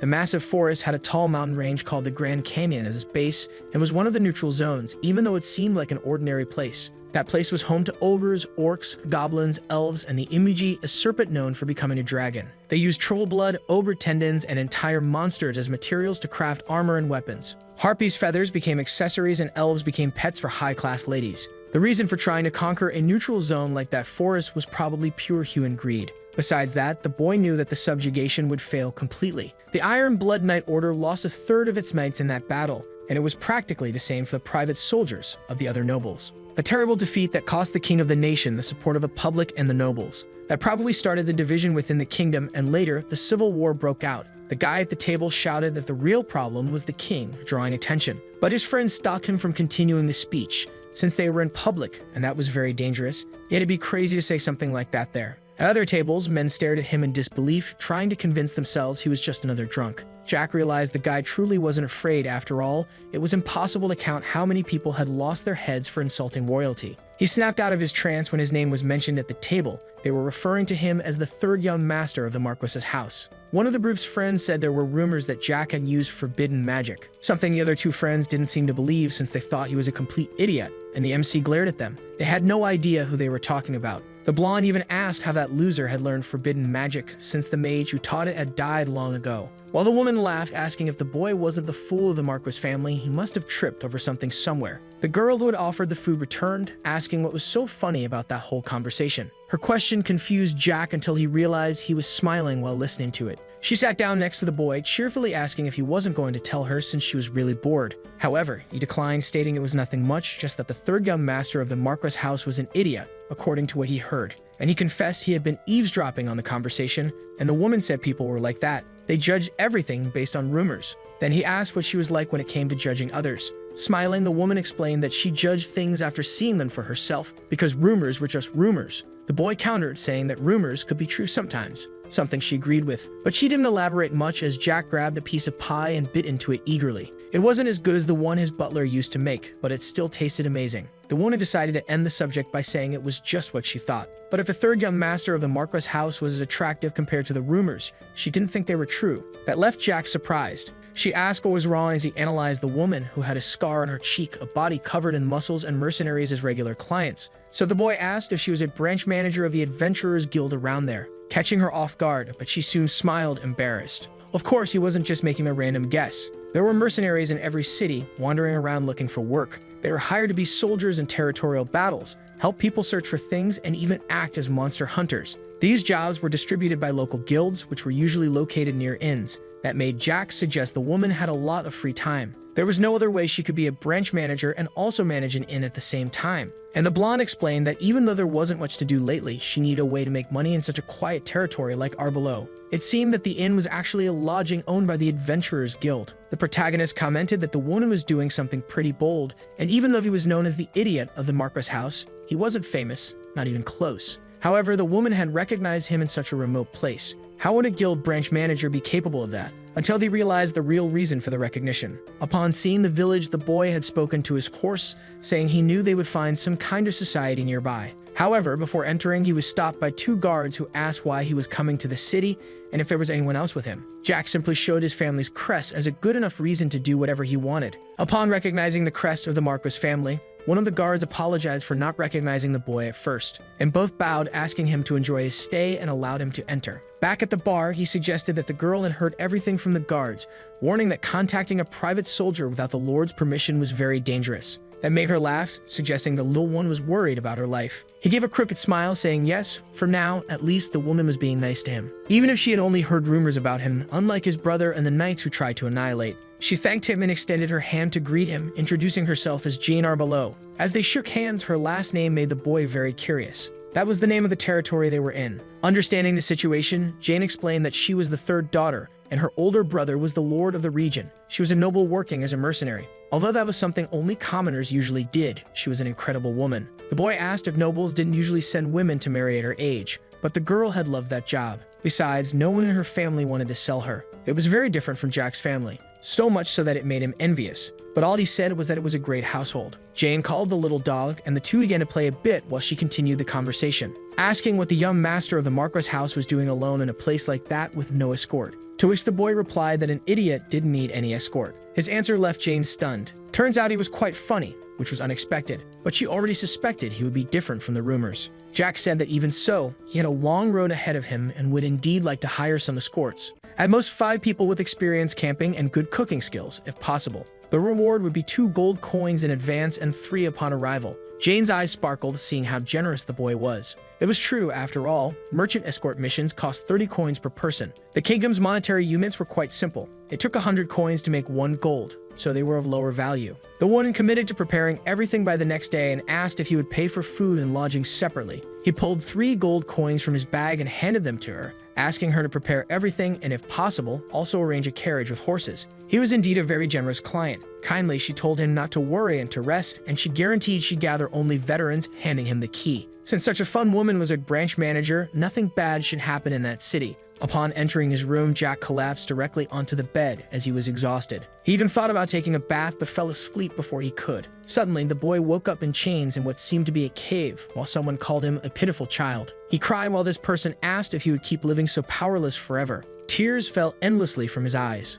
Although being kind wasn't a sin, the woman considered being incompetent a grave one. So she asked if he wanted to change. With a trembling voice, the boy said yes. That's why the green-haired woman took his hand, congratulating him and wrapping him in a hug, saying that from that day forward, she would be his master. However, Jack woke up sweating in his bed. It was just a nightmare. Memories of his time with his master. The sun was shining outside, indicating it was already morning. He didn't even have time to process the dream because Jane burst through the door wishing him good morning and shouted, asking if she didn't know how to knock. With her was Arnold, who jumped excitedly on top of the boy, licking him all over. As he went down the stairs with his suitcase, the boy yawned sleepily, while Jane said he must have had a great night's sleep. That's why she had prepared high-quality transportation for him. And she introduced the men who would accompany him, making sure all were veterans. Ironically, among them were the guys who had been talking nonsense about him, now clearly embarrassed. The captain of the Fire Ant mercenary group introduced himself to Jack as John Doe. His nickname confused the boy. Smiling kindly, John Doe explained that it was a name given to unidentified corpses around there. He was blatantly using a fake name, but the protagonist ignored it and said it was a funny name as he shook his hand.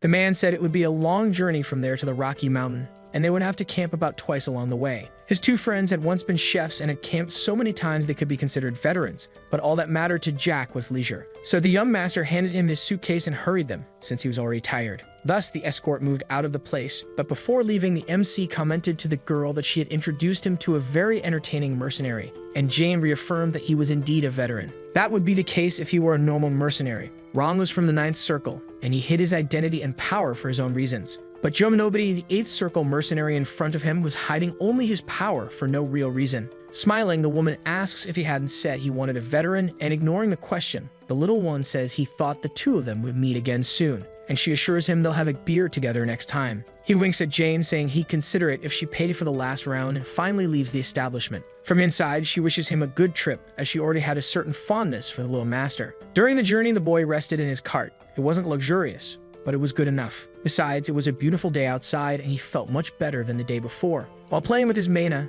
the MC notices that Joe Nobody was staring at him, wondering if there was a reason for that. He stands up, catching the blonde man's attention, and takes the opportunity to ask if he had any idea who the little guy was. Stammering, the man says he only heard that he was the son of a high-ranking noble. Jack pretends not to understand, asking him to continue, and the blonde man says that the branch manager believed the boy was traveling the world. The protagonist reveals he was very curious about Jane, so the guy tells him to feel free to ask anything. So Jack takes a pocket watch with his family crest from his coat and hands it to the man. Looking closely, he asks if that was the crest of a noble house. However, by the look on his face, Jack concludes that the guy knew what it was about, but not exactly. So he explains that around there was the house of a big idiot marquis named Valentier that would soon fall, and that was a crest representing the house. His words leave the men in complete silence. Jack says that thinking about it, he believed there was someone people used to call an idiot in that house. And smiling, he asks if the blonde man also knew something about an idiot who even got arrested some time ago. His discretion makes a man tremble to the core. Finally, it seems someone had figured out who he was,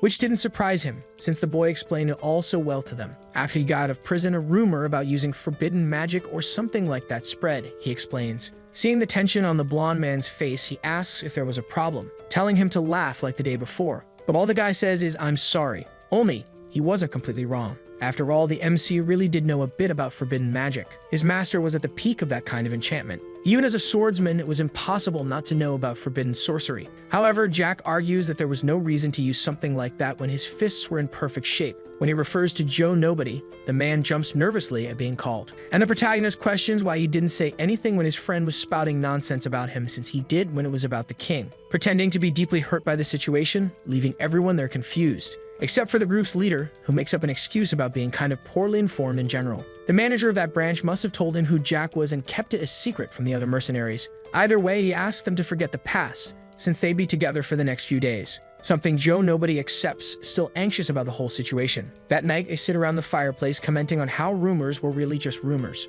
Jack is surprised by this talk, and the blonde man says it's because the boy didn't resemble other nobles who usually hated getting their hands dirty. Meanwhile, the boy was even doing the dishes, which made him quite different. The comment is surprising. I mean, the food was spectacular, and the MC had a belly full of the best things possible in a terrible piece, except for the memory of Ron, who was surely suffering from his absence. Jack explains that this was the payment for a delicious dinner, and he was quite the gourmet. Thinking about it, the guy gets curious about how the guys handled the night watch, and the man explains that they drew lots. Jokingly, he asks if Jack would also like to participate, leaving him sulky, since a little boy like him needed sleep to grow. And he asks if the guy would take responsibility if he didn't grow. So, better to forget it. As they were bored, they decided to start sharing stories, and the MC asks what they should talk about first. When he chooses a topic, he asks how many dragons existed in that world. He doubted the group had ever stopped to think about something like that. The guys recall a founding king, or whatever he was, who had exterminated dragons several centuries ago. It was the legend of the founding kingdom. Stripping away all the nonsense, it could be summed up just like that. Julius Teslan exterminated all the dragons, conquered the western continent, and built his empire in the former state of the current kingdom. However, over time, the empire became a kingdom, having been reduced to a subordinate nation of the Tulkun Empire. Up to that point, it was the story everyone knew. Jack elaborates, stating that there were 2 dragon lords in the Black Sea, a baby dragon in the Imperial House, and 5 in the Forest of Magical Beasts. There are 8 wandering around, at least that I know of. Polymorphous, so just on that continent, there were at least 16 dragons, he explains. They obviously wouldn't believe that whole story. Besides dragons only appearing in legends, no one had ever seen one until now. Thinking about it, the boy laughs, asking if that story wasn't actually funny. And he explains that dragons couldn't mix with human beings after all. A pact that could put their very existence at risk prevented them. Joe Nobody asks if that meant the founding king hadn't actually wiped out all the dragons, which was exactly the case. He hadn't exterminated any dragons, he just wanted an opportunity to negotiate with them. To be precise, the ones who did everything were just 2 nameless supporters, but that wasn't something he intended to share with the escort. Then the man asks what the 2 dragons were doing now, and Jack explains that the continent they knew was not actually the whole world. It was just the western part. On the other side of the sea, things were different. Except for the baby dragon, he says the dragon lords had a single mission, to guard the barrier in the Black Sea. Joe Nobody asks about the barrier, but the little one didn't know the details about it either, except that it was something ancient that separated the continents, and the dragon lords had basically inherited the mission to protect it. To be honest, he was also curious about what kind of world the East was. After all that chatter, there was no way around it, and the friends burst into laughter at so much nonsense. The blonde man approaches Jack, saying he was a great storyteller and must have asked for companions just to have someone to talk to on his journey. The boy smiles, even knowing that no one took him seriously. He already expected that they wouldn't believe him anyway. The young man stands up, stating that it didn't matter whether they believed him or not. Seeing that the boy was heading to the carriage, the mercenary asks if he's already going to sleep. The boy confirms, saying he wanted to take a bath and change clothes first. He even tries to offer an escort for that, but Jack refuses, saying he could bathe on his own. Upon entering the water, the protagonist sighs in relief. Those noisy mercenaries didn't believe his story, which might seem strange since he mentioned real facts and still told everything. A protagonist hiding his power was boring, that's why he talked too much. Jack continues enjoying the relaxing hot springs, but thinking about Joe Nobody, he reflects that he doubted the man was a spy sent by Tulkun. He was a little strange, and the branch manager was also somewhat suspicious. If you thought about it, the situation seemed like a puzzle piece that didn't quite fit. He asked Jane to introduce mercenaries who could escort him, but an 8th Circle mana user hiding his name wasn't exactly what he expected. Someone as powerful as an 8th Circle. The captain of the Iron Blood Knights was also 8th Circle. In other words, someone who would be welcomed with open arms wherever he went had shown up as the captain of just any mercenary group. Could there be some hidden circumstance? Instead of bothering with that, he needed to do something first and begins his mana circulation in the water. He had recovered a lot from the after effects of the soul speech during his stay at the inn and in the carriage. He shouldn't have any problems with this. Even so, now all that mattered was his destination, which would lead him toward his master. As long as there was suspicion that Joe Nobody might be a spy, he preferred not to take him along. So he had no choice but to ask him directly. Returning to the fire, the men are surprised by how quickly he bathed. The boy now held his sword, explaining that he was more bothered than he thought and couldn't continue the bath. The guys ask what was bothering him. The question sounds like an insult to the boy, who asks if they were really that lost in the situation. Pointing the sword at one of the members, he states that the man had bothered him, and he asks Joe Nobody why an 8th Circle mana user was doing mercenary work. Jack reveals that the place he was heading to is very important, of great significance, and he didn't want to take someone like him who was clearly hiding something. The blonde man steps in to defend his friend, asking, "What do you mean?" "My boss is 8th Circle. but Joe Nobody quickly interrupts him. And assuming he really was 8th Circle, he asks what the boy would do in that case. Jack says that since he had told an interesting story, it was his turn to tell one. He wanted to hear a very interesting story about the guy in front of him. Joe Nobody asks what would happen if he refused. Then the boy brings his sword closer, saying that if he couldn't satisfy him, he'd become feed. Or could it be that you're a spy from the Tulkun Empire?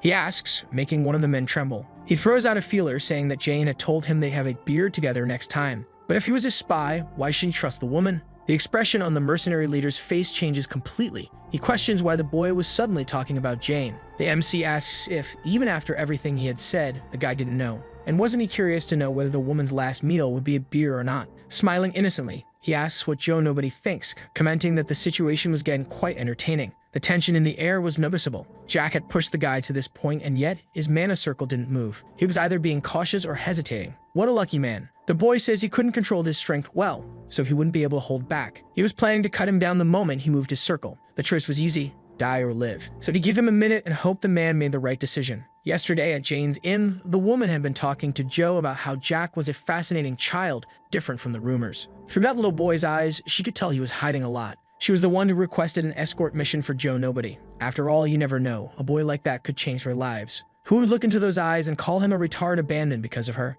Anyway, in the present, there was nothing more to say. Joe Nobody was getting a very bad feeling from that boy, like a herbivore standing in front of a lion. His intuition screamed that he was dangerous. It was strange now that he stopped to think about it. How, in the first place, had the boy discovered that he was 8th Circle? Could Jane have given him some hint? No, Joe Nobody dismisses that illusion. There was no way she had done that. He trusted her, and she would have told him if she had said anything. In front of him, the boy continued the countdown, 40 seconds. When the man finally speaks up, he suggests that if he really were 8th Circle, the boy wouldn't be able to hit him. The man stares at the boy, wondering how a child could have such a fierce gaze, but he doesn't back down. The one before him didn't even seem like a child. Meanwhile, his friend was dying of nervousness, begging him to just tell the truth. Joe Nobody didn't know where to start. He was in a situation where he felt like he could be devoured at any moment. The countless choices he had made in his years as a mercenary flashed before his eyes. But as someone who had always been on the lucky side, he decides to trust his instincts. Time had already run out, and since he wasn't satisfied, the guy was going to be taken out. However, before the boy could advance, the man says something. Actually, he asked about Jane's situation. He wanted to know if the MC knew everything. Joe Nobody's story was quite short.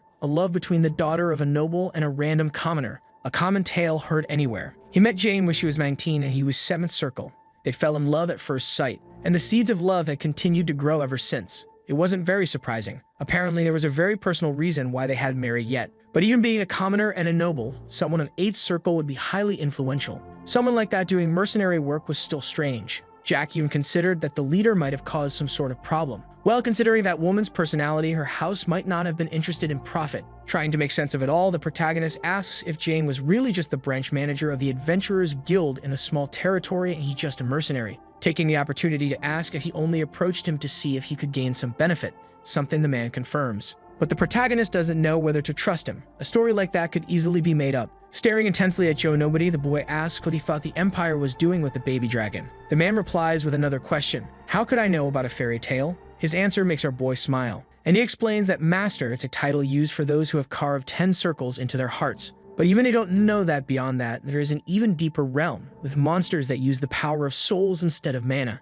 The so-called transcendence. The information shocks everyone in the escort, except their leader. Then the boy continues. In 2 years, Hankis Beckerman, the Knight of the Tulkun Imperial Guard, will be proclaimed the strongest swordsman on the continent. And he explains that he will end up continuing the story of those transcendents who existed only in forgotten history. But, interestingly, that unfortunate man did not become a transcendent through his own strength. It was quite an interesting story, and the man asks the boy to go on. Jack says that the swordsman replaced his blood and half of his bones with those of a dragon. Because of that, he became a being that was neither human nor dragon. The look on Joe Nobody's face said it all. Everyone there was shocked. The idea of someone becoming a hybrid was completely absurd. But the man questions, what does that story have to do with the current situation? And the boy explains that there is only one dragon in the Tulkun Imperial House now. Even though they are nearly immortal beings, few experiments can be done with only one. That's why they sent several capable people to other countries. The first objective was to gather information. The second was to confirm the existence of other dragons. That last part makes the escort leader burst out laughing and say it was pretty amazing for a piece of fiction.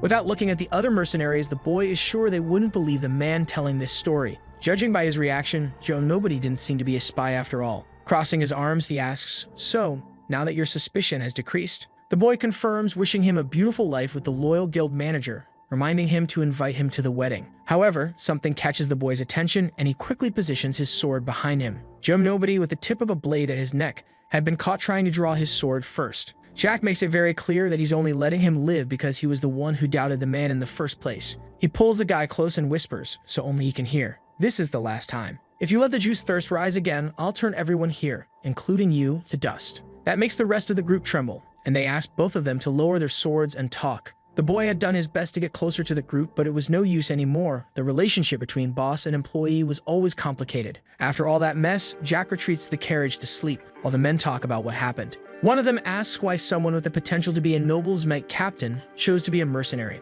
The blonde man remembers that when they met, the leader said he was only fourth circle, and the lie made him upset. But since they had fought together for years and the friend had saved his life before, he didn't want to be harsh with him. Having an eighth circle in the group was reassuring, as it would strengthen the mercenaries as the most powerful on the continent. That way the man could become a mercenary king, but Joe Nobody doubted that was possible. He thought about how his companions saw everything as a joke, since an eighth circle would never be a mercenary king. There were at least 4 known mercenary masters, but he decides to shrug it off instead of arguing with his old companion. A young man in the group asks if everything that was said was true, and the leader confirms, even if it was shocking. The blondie calms the group, saying that everyone has their circumstances, but he questions why the captain didn't react. Memories of the confrontation surface in the man's mind, making him sweat even after everything had passed. His hands still tremble, and the sensation of being between life and death remains vivid in him. He won't admit it, but he almost peed himself in fear. As Jane said, the boy was interesting but dangerous. The continent was already in chaos because of the war for the Tulkun Empire's throne, but this situation was different. Spies, dragons, and everything else gave him a bad feeling, like a warning to investigate more deeply. Days later, inside the carriage, Jack asks if they want to hear another interesting story.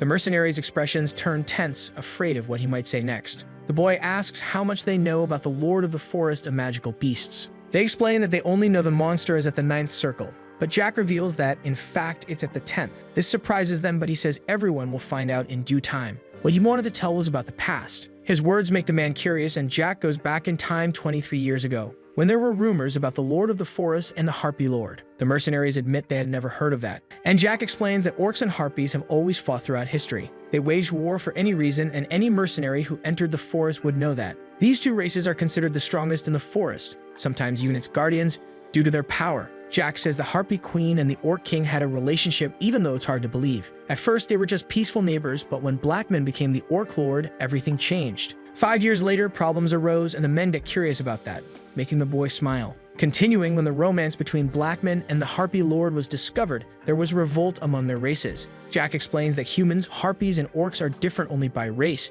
but all desire power, and that caused betrayal. Part of the orcs and harpies expelled their leaders and betrayed each other, using the forbidden romance as an excuse. But the plan failed, and the traitors were destroyed. Joe Nobody asks why the relationship between the races remained bad to this day, and Jack replies that Blackman and Valea separated. They prioritized the prosperity of their races over love, which makes sense, but left behind a legacy of hatred. The leader of the mercenary group doesn't know if the story is true, but remembers that the harpies and orcs used to be less dangerous. A few decades ago, they suddenly became stronger and gained the title of dominant races. The MC continues, saying that the harpies learned battle techniques from the orcs, and the orcs learned the secret arts of spiritmancy, used only by the harpies. This exchange of knowledge was only possible because of Blackman and Valea separating the races. Now they represent the forest, and if Joe Nobody is captured by one of them, Jack suggests telling this story. That way, maybe they won't eliminate him immediately. And the man, looking at the boy's angelic face, agrees to try. Changing the subject, he offers Jack some dried meat, which he happily accepts. Jane had prepared it, and it was delicious. Far from there, in the Marquis Palace, the man receives the shocking news about the attack on the 3rd young master's escorts. All forces were destroyed in the mountains near Arbeloa, and his informant reveals that expert investigators say it was advanced magic. This enrages the Lord, as it happened while the Iron Blood Knights were away. He suspects the king or the duke lost him in a possible 3rd threat, so he orders Gonzalez to investigate thoroughly, and he nods in confirmation. The old man hesitates and asks about Jack's whereabouts, since his body was not found, which suggests that the boy might have escaped. But if that were the case, he might know something that interests the Lord. So he gives Gonzalez full authority to get answers. Before the redhead leaves, the Lord comments that he used to think his son was useless, but maybe he was wrong. That makes the informant stare at him seriously before leaving, thoughtful about what really happened. The next day, the boy and the group were already at the entrance of Rocky Mountain when Jack hands a sack of coins to Joe Nobody. The man is amazed by so much money, nervous as he receives it,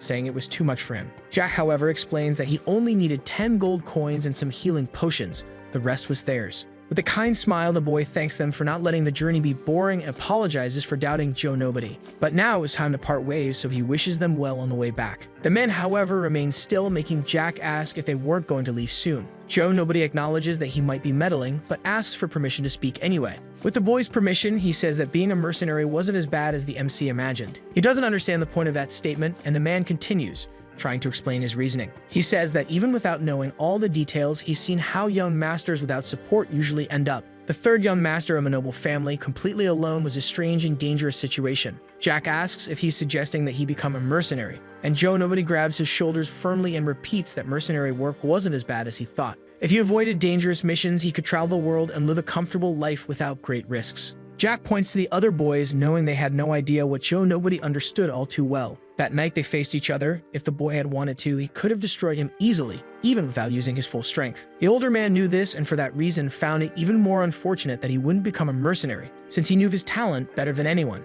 and he admits he had already forgotten what happened before. In a world where one day he picked up a sword to survive, he hid his strength even from his companions. Hating to admit it, he says it was all his fault, and Jack thanks him for the words, but states that he'll pretend he never heard that. Since Joe Nobody was different from the others, without giving many details, the MC talks about a future event, something big that would happen in the West in a few years. And he asks the man to hide when the time comes, confusing the mercenary. But the boy says he wouldn't understand now, though he would feel it when the time was right. It would be an overwhelming sensation, as if it were something too big to handle, and he would need to run. Handing over the sack of coins, Jack advises, "Don't risk your life for a bit of gold, because nothing is worth more than living." The man fully agrees. Leaving our boy satisfied to be understood, he gives a friendly pat on his shoulder. Before leaving, the boy once again asks them to take care on the way back and prepares to enter the forest alone. Joe Nobody asks if he can know his real name, and Jack smiles, knowing he already suspected. The protagonist introduces himself as Jack and asks to be remembered only like that, without titles or surnames.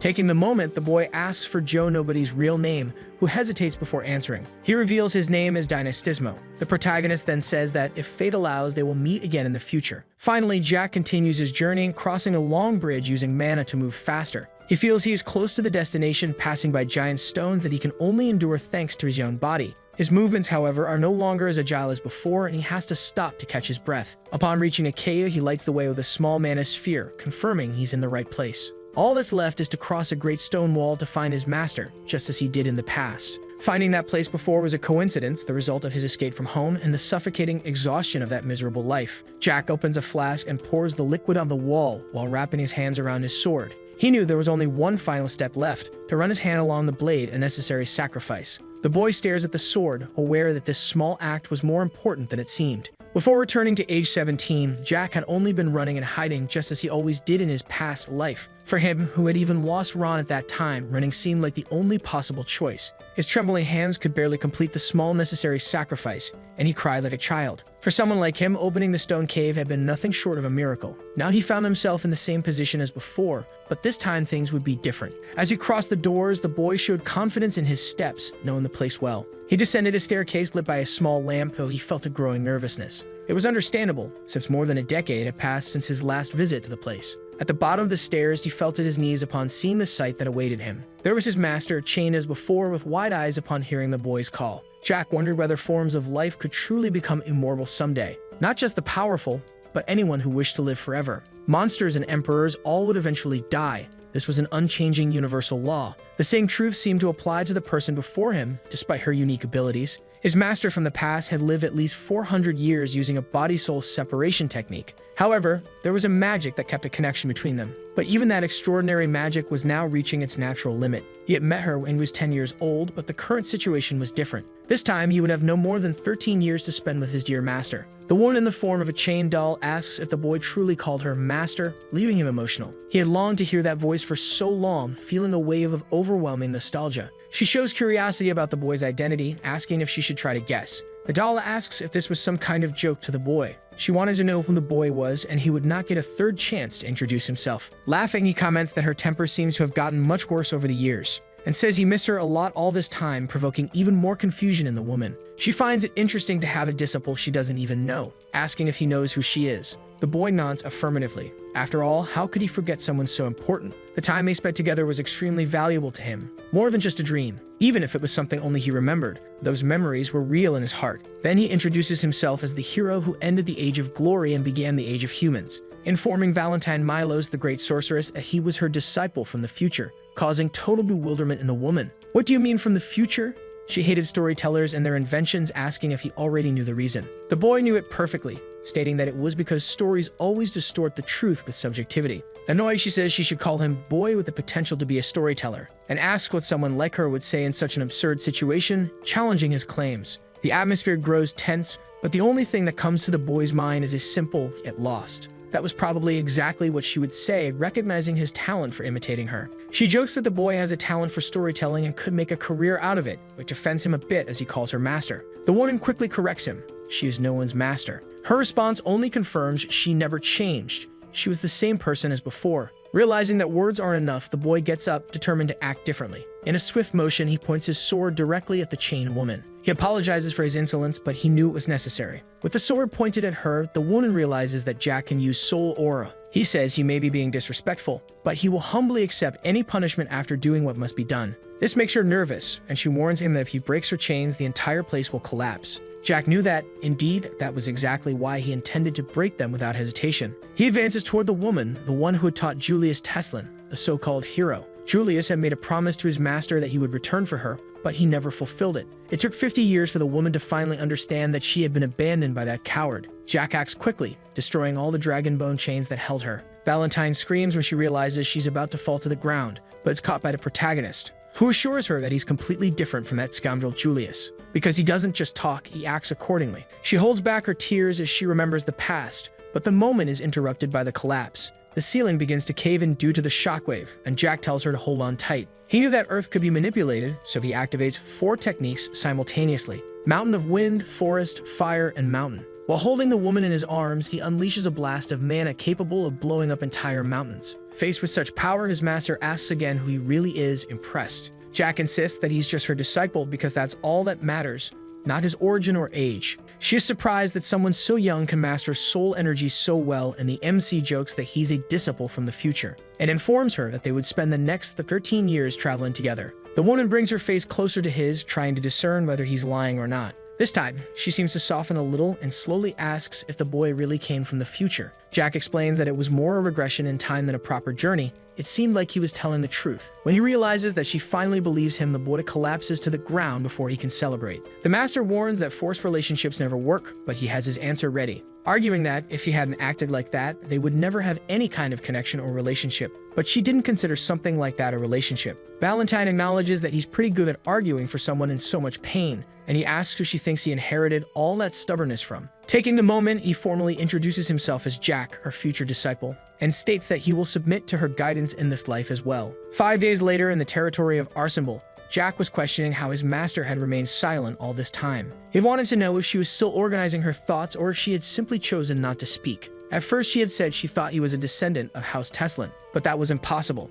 No one his age should be able to use soul aura. She begins to talk about the nature of soul power, but stops in the middle of the sentence, as if waiting for him to finish it. Jack knew that if he answered wrong, he would be punished, just like in his previous life. He explains that it was a power only a few selected among the mana masters could use. The master confirms this, but highlights that the energy accumulated in his soul was abnormal. That makes him smile. Even though he wanted to talk about his past life, Valentine's silence got in the way. She observes that his hands carried more dark energy than hers, which surprises even Jack. Then she asks if he ever wondered why he received such a rare opportunity as time regression. He had spent 5 days trying to guess what she was thinking, but in truth, she only wanted to understand the regression. Memories from his past life surface, knights destroying entire villages without compassion. Jack admits he had thought about it, but honestly, had no idea why he was granted such grace. Seeing her serious expression, he asks her not to make that face. He explains further, the regression wasn't by his own will, so if someone granted it to him, there must have been a clear purpose. If that were the case, this person would show up one day. If not, he would simply continue with his life. The time he now spent with her was the most important thing, regardless of any mystery.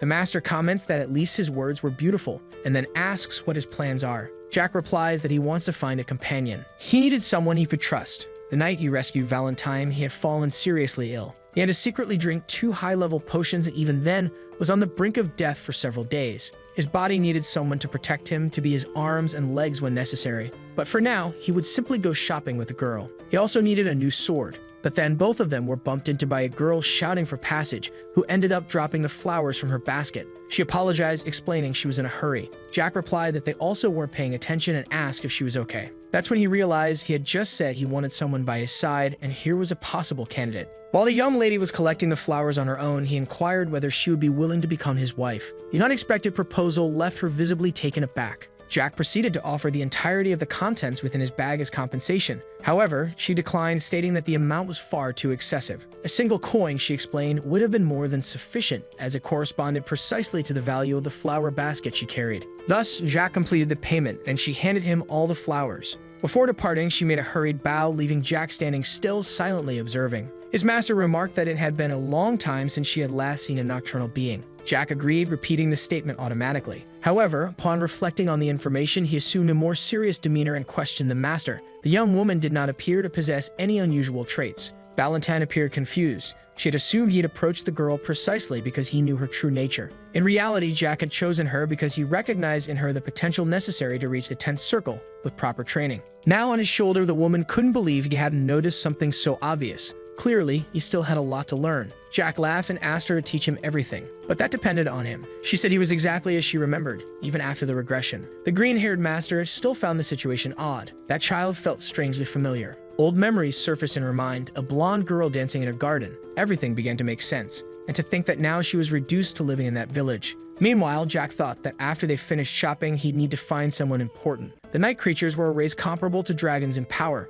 While the shop assistant spoke, Jack recalled the conflict between those two races that happened 10 years ago. It began when the vampires tried to escape from the forest of magical beasts. Despite their defeat, many took advantage of the war to flee, which meant that the girl from earlier was likely the daughter of one of those fugitives. But Jack didn't care about her origin, whether she was a night creature or the child of one. The shop assistant kept praising his choice of sword, but her excessive details irritated him. He cut the conversation short, asking her to finalize the purchase. Calling his master, Jack announced that he had already chosen his first subordinate. She doubted whether he truly understood what he was doing by choosing a night creature. But the protagonist argued that children carry no sins of the past. The master insisted he was just making things up to rationalize his decision, which made him laugh. In the past, she had made a non-aggression pact with the kings of each race, including the dragons. According to the agreement, all races except humans should not interfere with the human world. Therefore, all other races moved to the magical forest. However, that happened 400 years ago, so most of the kings who signed the pact were already buried. Even free from the pact, the creatures couldn't escape because the dragons still watched over them. And since they lived about 2,000 years, they were oppressing everyone there to keep the promise. Motivated by their own imprisonment, the master made the right decision, but Jack thinks they should have exterminated the dragons, just like he did in his past life, finishing them off one by one after discovering what was going on. Observing the vampire girl, he sees a merchant casually pat her head and calls Valentine's attention. She notices the scars on her fingers, but Jack reassures her, saying she doesn't need to blame herself. He knew enough about the situation even if he didn't know all the details, and reaffirms that, regardless of what he told others, he was her disciple. She tells the boy to do what he thinks is best, but warns him not to give his juice to the blonde under any circumstances, leaving him confused. After all, the girl is just a child who deserves good food, not restrictions. Later, the girl still blushes, remembering how Jack spoke kindly to her. She carries a cup of orc juice for her sick mother, following family rules. Her mother always warned her never to drink human juice, more specifically, the one provided by her uncle. In fact, she wondered if he would visit them that day, announcing her arrival at home. As she hears nothing, she continues walking toward her mother's room, asking if she was asleep. The woman recognizes the little girl with a weak voice and warns that they had a visitor, but she sees no one, until she notices Jack there. Nervous, she spills a little of the juice. Meanwhile, Valentine orders the woman lying down to show her face, and so she does, revealing her pale blue eyes. "It's been a long time," whispers the sorceress as the woman recognizes her in shock. She wanted to know what she was doing in such a rotten place and in such a deplorable state. After all, she was Vivienne de Royale, the noble vampire progenitor. Outside the apartment, the little blonde plays distractedly with birds while Jack watches her, bored, but he stays alert to the women talking inside the house, hoping for the best. Vivienne asks who that woman by her side is, suggesting she could be a vampire hunter. Valentine is surprised to realize the vampire didn't recognize her immediately, so she introduces herself as Valentine Milos, a name that makes Vivienne shudder all over, and confirms that she was the one who confined the vampires in the forest of magical beasts, her mortal enemy. Her trembling voice reveals her fear, but she tries to stay firm before her old foe. However, a harsh cough interrupts her speech. Valentine explains she's under a curse and can now only live as a human one night per month. Without mincing words, she questions again why a vampire progenitor is in such a deplorable state. Noticing that Vivian hasn't drunk her red juice in ages, she demands an explanation about her condition. The vampire asks back if Valentine is feeling sorry for her, which seems ironic, and says that, in the past, the mage was so great and powerful that she would never dare come near her. It's not like she held a grudge over what happened in the forest or anything like that, since, if it weren't for the woman, it might have been wiped out by the enraged humans. Therefore, she would answer the question. Vivian explains that there were 5 tyrants and 2 lords controlling the vampires in the forest. They tried to escape during the war, as her daughter was far too young for that hell, and she painfully remembers the dragon who spared them, offering exile in the village because she was too pitiful. The word echoes in Valentine's mind. Vivian explains that the condition was to live there drinking only pig and cow juice, and in return, the dragon would spare her daughter. It was something miserable for her royal bloodline, and the sorceress makes a point to comment on it. Meanwhile, outside, Charlotte asks when Jack will leave, impatient. She explains that her uncle is coming and he didn't like having visitors there. But the MC doesn't care and says it was very important for him to learn more about her uncle. The girl gets scared by the boy's sudden eagerness to meet her uncle. When she suggests that he approached her just to rob her rich relative, Jack is slightly offended. It's boring to wait, he says, asking her to just talk about the mysterious uncle. And the blonde thinks about what she could say besides the fact that the man is loaded with money. Charlotte explains that he gave them the house and brings food every 3 days. She was probably referring to the animal juice when she mentioned food. Before Jack can explain the reasons for his curiosity, a voice echoes. The uncle had finally arrived. The gray-haired man asks about the new friend, suspicious of the boy's presence, and comments that he had never seen that boy before. Charlotte gets excited about the man's arrival, even though the tension was clear. Observing him, the MC celebrates the presence of the famous uncle, the little blonde, who attests that his appearance suggested the boy was from some noble house. Jack watches expressionless. There stood the dragon in disguise just as he suspected. While the newcomer insists on questioning him, he realizes there was another guest inside the house. And in the room, Vivian asks the doll to call for her Charlotte. Outside, the tension between Jack and the mysterious man was palpable until his master intervenes telepathically. He responds, informing her of the man's presence, and the woman asks him to bring the child and the man upstairs with him. The stranger questions why Jack was muttering there, to which the boy replies that he only obeys his master. Opening the door and calling everyone, Jack knows the man came to observe his toys in their final moments. Inside the room, the mother tries to speak to Charlotte, but her face shows despair upon seeing the visitor. The man asks why she looks like she's seeing a ghost, stating that he won't interfere in her final moment with her own daughter. Charlotte cries desperately at the bedside, asking if her mother was hurt, and begging her to drink the orc juice she brought, sure it would make her better. The woman gently refuses, saying it's okay, thanking her daughter for going out just to buy her birthday gift. The conversation confuses the girl, who insists on knowing what's going on, while everyone watches the scene. Originally, they had no reason to be there beyond coincidence, but now they were witnessing an imminent death. Jack directly asks if her name is Vivienne and if he can be trusted with Charlotte, as it was time to act and create a reason for his presence. The woman seems lost, so the boy decides to simplify things. Surprising everyone, he asks how she wants her daughter to grow up, as a vampire queen in her rebirth or as a progenitor ruler. And, if neither of those options, did she want the end of the dragons who treated vampires like toys? His proposal draws an ironic smile from the dragon present. Vivienne, with difficulty, asks Jack to come closer and explains she always knew her daughter's nature was different from the norm. And she answers that she only wants to see Charlotte happy, smiling, nothing else matters. She asks his name, and upon hearing Jack Valantier, she smiles weakly, entrusting her daughter to him. The MC promises he will take responsibility for the little blonde from now on, so she needn't worry about anything else. Calling Charlotte one last time, Vivienne declares her love before dissolving before her daughter's eyes. The girl screams in despair, trying to hold on to her mother as she fades away, unable to accept what happened. Meanwhile, Jack and Valentine observe in silence, but the fake uncle starts laughing hysterically at the tragic scene, as if it were hilarious. And he comments on how absurd it was that a brat like that would take responsibility for a child who was also about to pass on. Vampires turning into dry twigs from malnutrition. He laughs as Jack, enraged, punches him with concentrated mana. The blow sends the man flying back, but he only comments on the boy's rudeness, calling him a bad influence for Charlotte. When he threatens to teach a lesson, Valentine intervenes, asking his real name, leaving him perplexed. It was peculiar, as there was no trace of magic there. Even so, the doll was speaking to him live. She ignores his reaction and mentions the other 5 dragons who should be in the forest, but clearly weren't. You're only 200 years old. Are you an adult dragon born in that era? She asks, making his eyes flare. How does the doll know such secrets? Who the hell are you, freak? He growls, with all of his rage rising to the surface.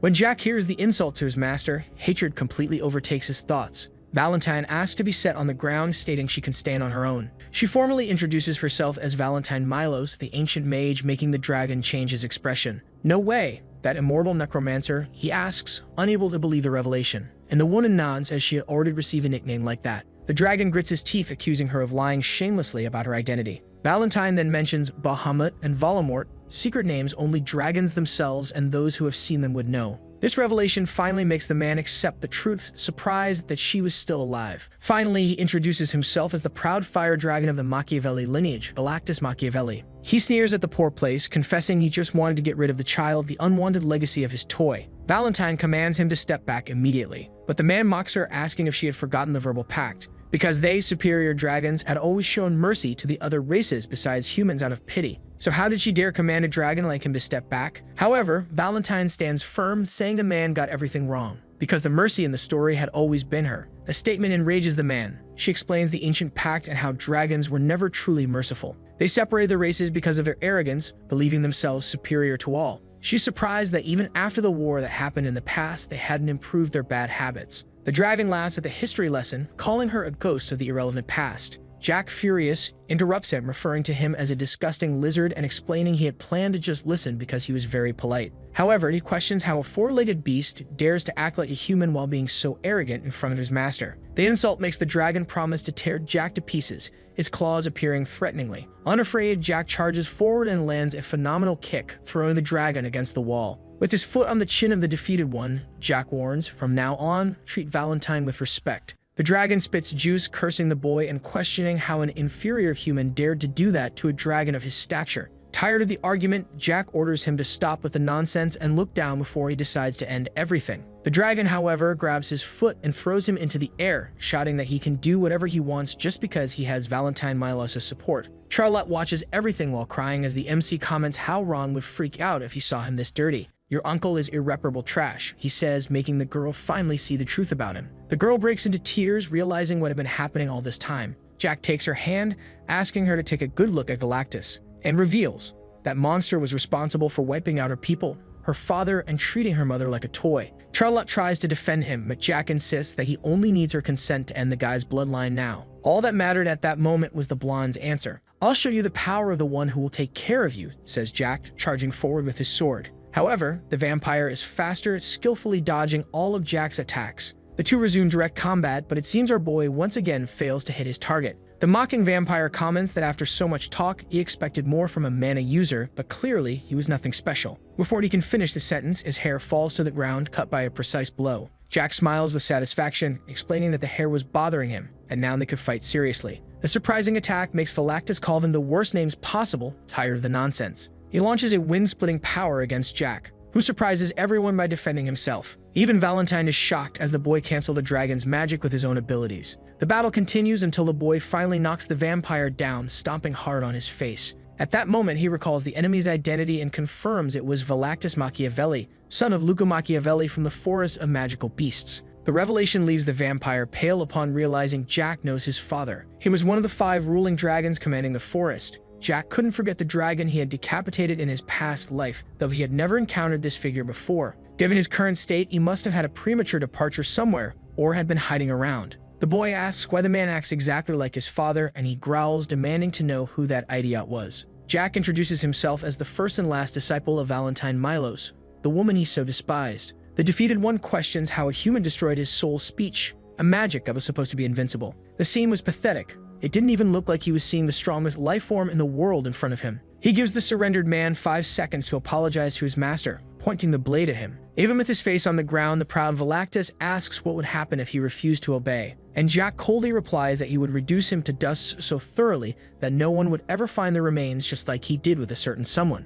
The tension is palpable as the countdown proceeds, everyone watching in absolute silence. At the last second, Galactus reveals his dragon wings and takes flight, deciding that retreat is better. For now, he should return to the forest and warn the others. Jack looks up, reluctant to use more mana, but knowing the situation had changed drastically. He then summons the post form of the Soul's Sword, creating a whirlwind of mana in the sky. That surprises the opponent, who was flying confidently. It was the first of the forms of power from the 4 realms, beginning with the sky. Galactus looks desperately to the sky, finally understanding what kind of monster he was facing. Inside the whirlwind, everything was black and white, and Galactus couldn't escape it all. Terrified, he saw the gigantic figure of Jack chasing him, screaming desperately for him to back off. Suddenly, the boy wakes up startled in an unfamiliar bed in a luxurious room he had never seen before. Confused, he looks around until Ron rushes in, surprised to find him awake. The servant fires off a series of questions about how many fingers he sees, if he remembers anything, how he feels. Jack, annoyed, asks him to stop the interrogation and explains that he's fine, but wants to understand what's going on. His first concern is to ask about the girl and the doll,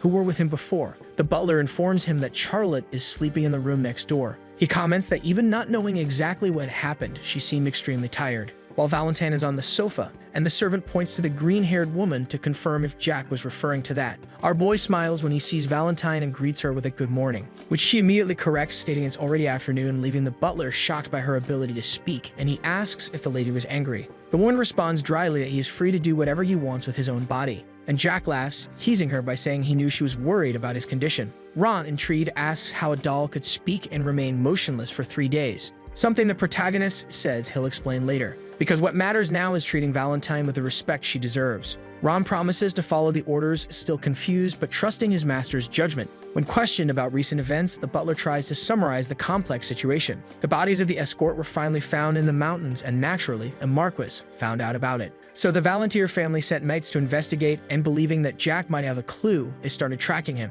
In addition, several people had seen him in Arbelo. They followed clues to the INVICIBLE region, where the epic battle with a dragon in the sky took place. That's when they found the MC unconscious. They didn't know exactly what happened, but he was already in critical condition, so they took him to the temple for treatment. Ron learned that the boy drank 3 high-level potions alone. It tasted like strawberry, the boy comments, laughing at the coincidence with his favorite flavor. Changing the subject, Jack questions what the servant was doing there instead of taking care of Elizabeth as he had promised. The butler is embarrassed to explain that Elizabeth wanted to come, but the marquis stopped her. In her place, they sent Ron and an investigation squad with the marquis' own support. The revelation surprises Jack. Apparently, his father was even dumber than he thought. The atmosphere grows tense when the red-haired informant of the marquis enters the room without warning. "What do you want?" Jack asks immediately, while the spy is surprised to see him awake. Gonzalez introduces himself as the vice-captain of the Iron Blood Knights in charge of the investigation. With disdain, he questions whether Jack understands that adopting a commoner as a companion is not appropriate for a marquis.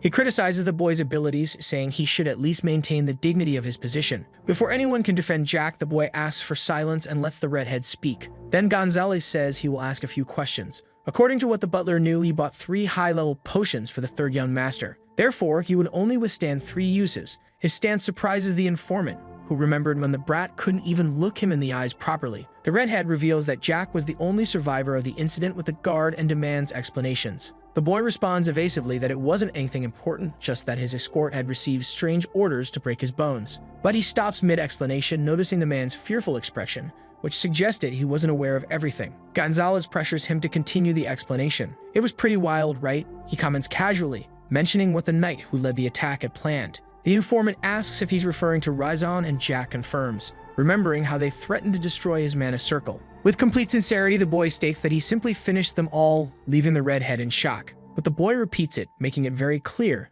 that he had no regrets. Now clear that it was an internal act and not external, Gonzalez is stunned that the culprit is Jack himself. "It made no sense. I never let anyone who tries to screw me over leave alive," the boy says, asking if he looks like he's joking. The knight warns him to watch his words, calling him a clueless newborn pup. Ron tries to intervene, but is pushed aside and called a disgusting servant, putting Jack immediately on alert. Without hesitation, the MC punches the redhead, who falls to the ground. It was the 3rd time he had taken it silently. However, he soon feels dizzy and collapses onto the bed, which worries the butler. The boy assures him that he's fine, and mentions that the man lying on the floor was just a 7th circle. He asks if Ron isn't tired of pretending to be a powerless servant, making the butler smile. Pulling on his shirt, the boy asks him not to live like that anymore, and confesses that he thought it would be easy for him to go on like that forever, but had reflected enough to know it wouldn't work, arguing that at the very least, the servant should be treated like a person. Ron's face clearly shows that he liked all that freedom. As the butler prepares to act, Jack asks how much time he'd need to cook the redhead, suggesting 5 minutes. But the guy laughs, joking that it was too much time for his cooking skills. Of course, they weren't talking about food. The situation was obvious to everyone present. Ron dominates Gonzalez by force, even while being called a damned servant repeatedly. The redhead tries to fight back, but is always defeated by the butler's 9th circle power. Outside, the guards wonder how a simple servant could cause so much violence. Jack watches the fight with indifference, trying to remember where he had seen those movements before. Even being men's circle, Ron's fundamentals were magical, not martial, though his physique was average. Gonzalez, a 7th Circle Knight, should have won in hand-to-hand combat but was easily overpowered. Even if he were a spy from the Tulkun Empire, Jack would never be able to win in a fight against the butler. Desperate, the informant grabs one of the guard's swords in an attempt to strike his opponent. But before he could attack, Ron knees the redhead in the nose, utterly humiliating him. Our boy watched with satisfaction. His servant had endured disrespect for years and was now breaking free. Looking at his fallen enemy, Ron turns when called by the protagonist. "Why is it taking so long to cook a single ingredient?" Jack teased, smiling. However, behind him, Gonzalez is getting up, ready to charge at him. But Ron is faster and lands the final blow on the redhead, sending him flying. "Needs more training," Jack mocks. Meanwhile, the guards are scolded for just standing and watching. Now alone, the boy grabs the redhead's head, saying it was time for a little chat. He offers a deal, arguing that a capable guy like him could go much further in life. Even humiliated, Gonzalez still tries to belittle Ron until he gets his hair pulled by the boy. "Understand your situation now?" he asks, still holding him. Then he states his offer. Gonzalez would remain as vice captain and have the chance to develop his mana. He was in his early 30s and would surely make a good vice captain knight, so it would be pointless to finish him off, and asks if he wouldn't like to reach the 8th circle. The knight looks visibly tempted. Jack assures him it would be a secret agreement between the two of them. Beside them, Ron was suspicious of the young master's intentions but proud of his growth. The scene is interrupted by Valentine, who taps the servant to get his attention. He apologizes for not noticing her before, trying to introduce himself formally. "You inherited the energy of the Sword family," the woman comments, leaving him completely disoriented. Valentine deduces that Ron reached the 9th circle 20 years ago, indicating a high rank in the past. "You could have reached the 10th circle," she says, suggesting he had the potential to become a master. Ron is confused, not understanding what she's saying about soul control. It had been exactly 19 years since he stopped using mana regularly, and only used mana recently to follow Jack because he had no other choice. The butler reflects that he feels no shame, even being disrespected. He chose to serve freely. Valentine asks how he could be satisfied serving that child for the rest of his life. She wondered where so much talent came from, but the answer was obvious. It was someone a member of the Sword family was risking his life to protect, so she asks if he already knows the truth about the child. But he only knows what Jack himself told him, maintaining respect for the past that hadn't been shared. Ron smiles, imagining Jack reacting with a "what the hell is Sword family?" if he heard that whole conversation. Returning to the redhead, the MC threatens to tear his mouth in a normal situation, but would let it go this time, and once again offers him the position of vice captain. Seeing the hesitation, he comments that he expects nothing from him, observing his desperate movements. "You're tired of getting beat up, right? Better stay quiet," Jack warns, sitting on the guy's chest. With surgical precision, he locates the 7 mana circles around the redhead's heart. He hoped the man wouldn't think too badly of him for what he was about to do. When Gonzalez moves, he gets pulled by the boy, who explains that if he wanted to finish the man off, he would have done it already. Mana surrounds the circles, rearranging them in excruciating pain. Upon opening his eyes, Gonzalez discovers he now has 8 circles. "It'll hurt for 3 to 5 months, the boy informs, leaving everyone shocked by his power.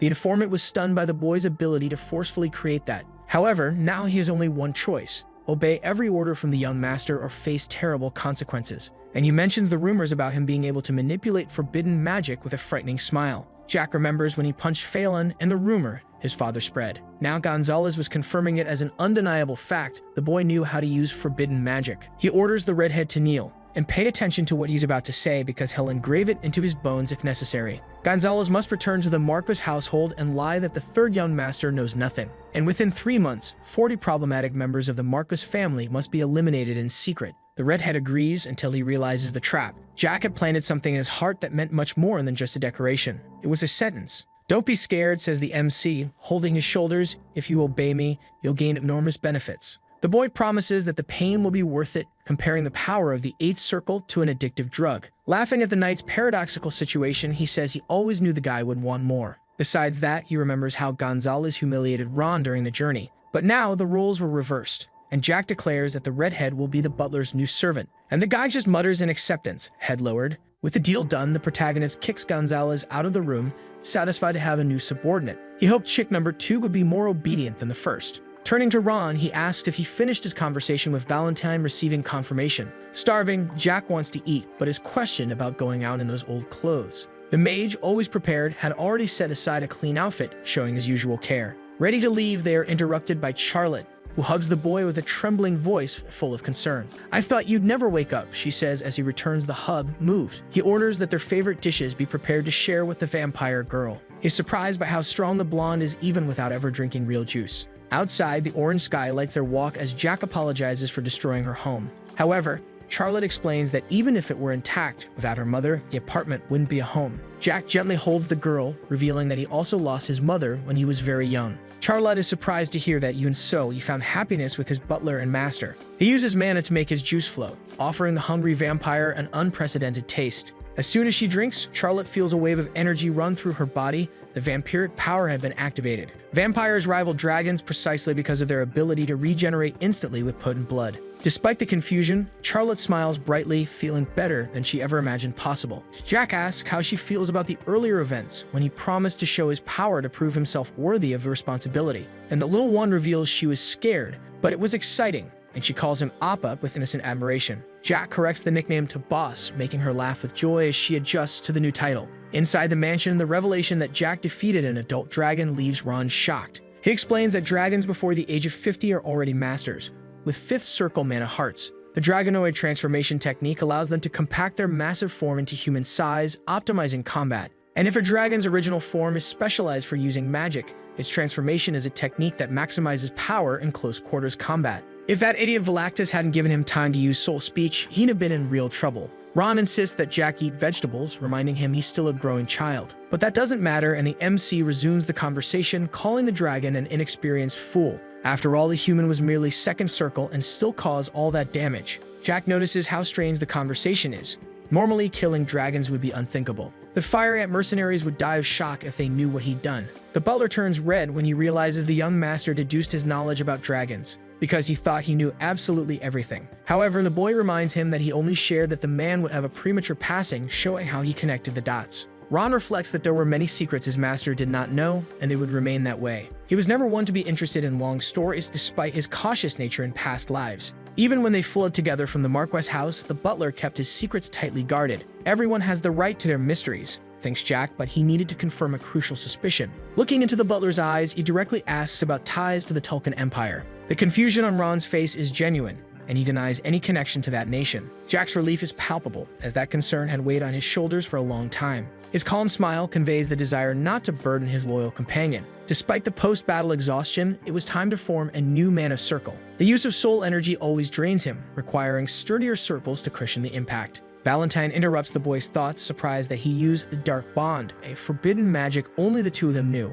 for she had created it herself. In times of war, that technique bound promises to the very existence of the target. So if broken, it wouldn't just affect their circles, but their entire bodies. The mistress asks what Jack intended by engraving something into Gonzalez's heart, and he reveals that he'd engraved in the redhead a guarantee to protect Elizabeth and Ron. Ron becomes emotional, understanding how much his young master values his survival. The scene is interrupted by Charlotte, who enters the room with tears in her eyes, crying after being treated like a doll by the maids. Jack invites her to dinner, though she refuses, still not used to so much food. Then he asks the butler if it would be possible for Charlotte to attend the academy with the group. Ron hesitates, doubting his ability to arrange such a feat, for he was merely a servant. But the boy argues that he was a very competent servant. Since his praise had no effect, he says that apparently he would have to handle it alone. But he is scolded by the man as he shouldn't resort to blackmail, and he retorts saying he wasn't a criminal to do that. Charlotte's eyes shine upon hearing about the school, a dream that once felt distant, and he confirms that she would go for children should play with other children. The blonde's talent was too great to be ignored.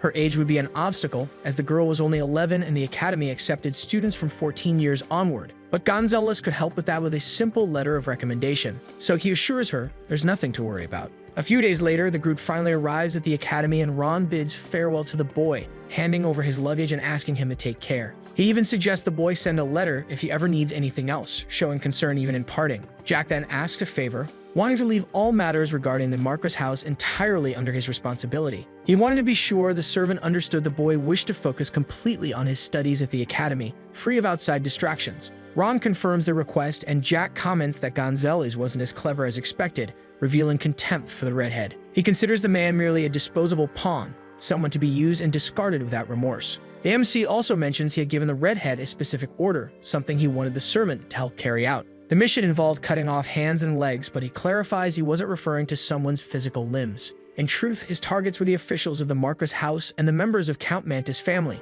a meticulous and cruel plan. With that, Miss Elizabeth's position would become even more complicated, for she was kind and pure. Jack didn't want her to become like the protagonist, but believed that the fall of that house could be the trigger for her change. He then asked Ron to take good care of her, showing a side that was both protective and calculating. The man seems proud to hear his master's words, commenting that he had changed quite a bit since recent events, something Jack agrees with. Upon entering the academy, the doll comments that he had a good monster inside him, but could be called a good person. The MC takes the opportunity to compliment the doll, saying she too is a good person, despite her stubbornness. The woman, however, rejects the comment, calling it empty and meaningless, maintaining her firm stance. When Charlotte sees the academy building, she comments that it was her first time in a place like that, showing admiration. Jack asks her to observe everything calmly, as she would be attending that place from now on, making her radiant. An academy staff member then approaches, asking if he was from Valenti, and the blonde's response is almost automatic. She runs to hug the boy, while he wonders if the woman wanted something specific with that approach. The staff member asks for permission,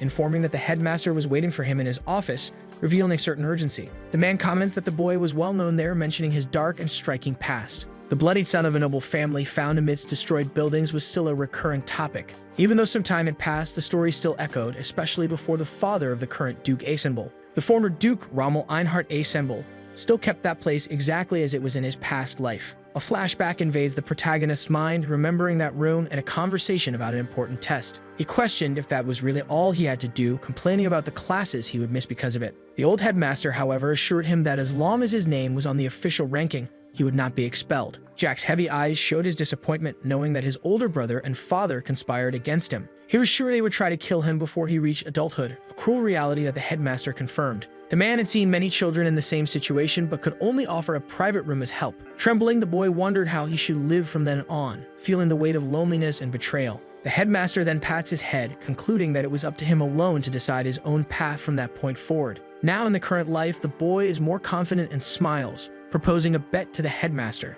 something that surprises him. He explains that he was once in the man's debt, and that this was the time to settle it. All he asked in return was a small favor, something that could change the course of things once again. Hearing that, Rommel comments that the boy had changed a lot since he first found him, covered in wounds and barely able to speak. To the headmaster, it might have been only a month, but to Jack, it was 20 years, enough time for landscapes and people to transform. Interested in the proposal, the old man asks exactly how he would save his life, since, if he was right, the kingdom would fall within a month in the war against the Empire. The kingdom of Tesla may have fought bravely, but the Empire had 30 masters, many of them hybrids with dragon blood and bones implanted. In addition, Tulkin had over 1,000 mana users above the 7th circle, while Tesla barely had 2 masters and fewer than 100 high-level warriors. With such a brutal difference, 1 month was more than enough. In fact, 3 days would suffice if the protagonist were a Tulkin commander. The only reason Teslin had resisted so long was Headmaster Rommel and his army of battle mages, around 700 soldiers trained by him. Without the accident, or rather the betrayal,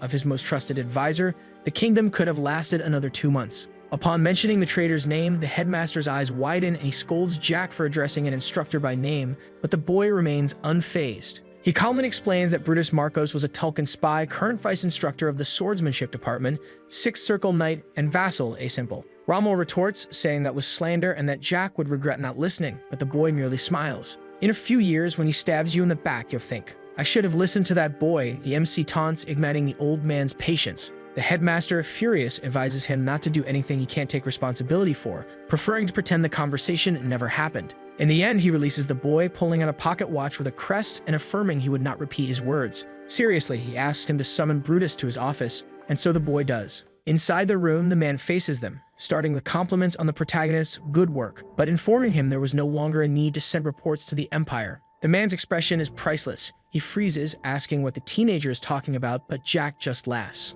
Out of patience, the boy says the man wasn't diff, just kind of dumb, asking him to make things easier and admit it already. Realizing he had been discovered, Brutus tries to defend himself, suggesting Jack suffered psychological trauma and warning of the consequences of the accusation. But the boy, short-tempered, already loses his patience, and before the spy can finish his speech, Jack throws the watch in his face and declares that he talks too much for a traitor. That takes the man by surprise, but the protagonist remains impassive, not fully understanding the situation unfolding before him. Bernardo asks his superior for explanations, but before he can get any answer, Jack lunges with a precise strike to the man's chest. The boy immediately regrets the attack, but it's already too late, and he charges again, questioning what the MC thought he was doing. Agile, the boy easily dodges the counterattack, leaving the instructor even more surprised by the unexpected skill of the child. At that moment, Jack is able to perceive the sixth circle mana protecting the man's body, but he knows that even the strongest have their weaknesses. Taking advantage of that, he delivers 2 brutal blows to the opponent's stomach, throwing him far with excessive force. All that violence leaves the old headmaster stunned, while our boy remains calm, determined to extract a confession from the spy. It's almost painful to see the man's state, now lying on the ground, his face marked by the beating he just took. Then the boy insists that he confess already, making it clear that there is only one chance to leave alive by cooperating. Brutus, however, remains firm in his act, pretending not to understand the accusations, which only makes Jack smile coldly. He touches the man's chest, testing his resistance before aiming at something even more vulnerable. He knew well-constructed mana circles were hard to break, but also that destroying something built with care has a much greater impact. Keeping his hand over the spy's chest, Jack announces that he will ask a few questions, and that if he doesn't get truthful answers, he'll break his circles one by one. The man's face contorts with tension, but he still tries to maintain composure, even under threat. The first question is direct. Would he confirm being a Tulkun spy? The mere mention of the topic makes the instructor tremble, but he denies it. His wrong answer prompts Jack to begin breaking the first mana circle, reducing the man to a user of only 5 circles. The next question is the same, as the boy is in no hurry and knows the truth will come sooner or later. The spy, now terrified, seems unable to even form a response, as if he were on trial. Jack explains with an almost cruel calmness that even if a circle regenerates with effort, the process will be so painful the man will wish for death. Moreover, he assures that if he wants, he can make it so the broken circles never regenerate, rendering the man's body incapable of rebuilding them. There's even a way to make a broken circle hurt forever, and the young master seems to be enjoying the idea. The boy's smile is cold as he observes the terror in the spy's eyes, knowing victory is already his. The dragon juice in his veins, combined with the boy's knowledge, might be able to repair something there, making the instructor tremble in fear. He asks how the boy knew all of that, and the mere fact that Jack was right about the experiments made the situation even more frightening. It seemed that human testing had already begun, and Brutus, stuttering, questions who had revealed such secret information. He calmly explains that he knew about the dragons and the experiments, provoking the man by asking why someone of the sixth circle would be involved in it. The instructor begins to shout, confused about how this person knew confidential research of the Tulkun Empire. His reaction is enough to draw an ironic smile from the boy,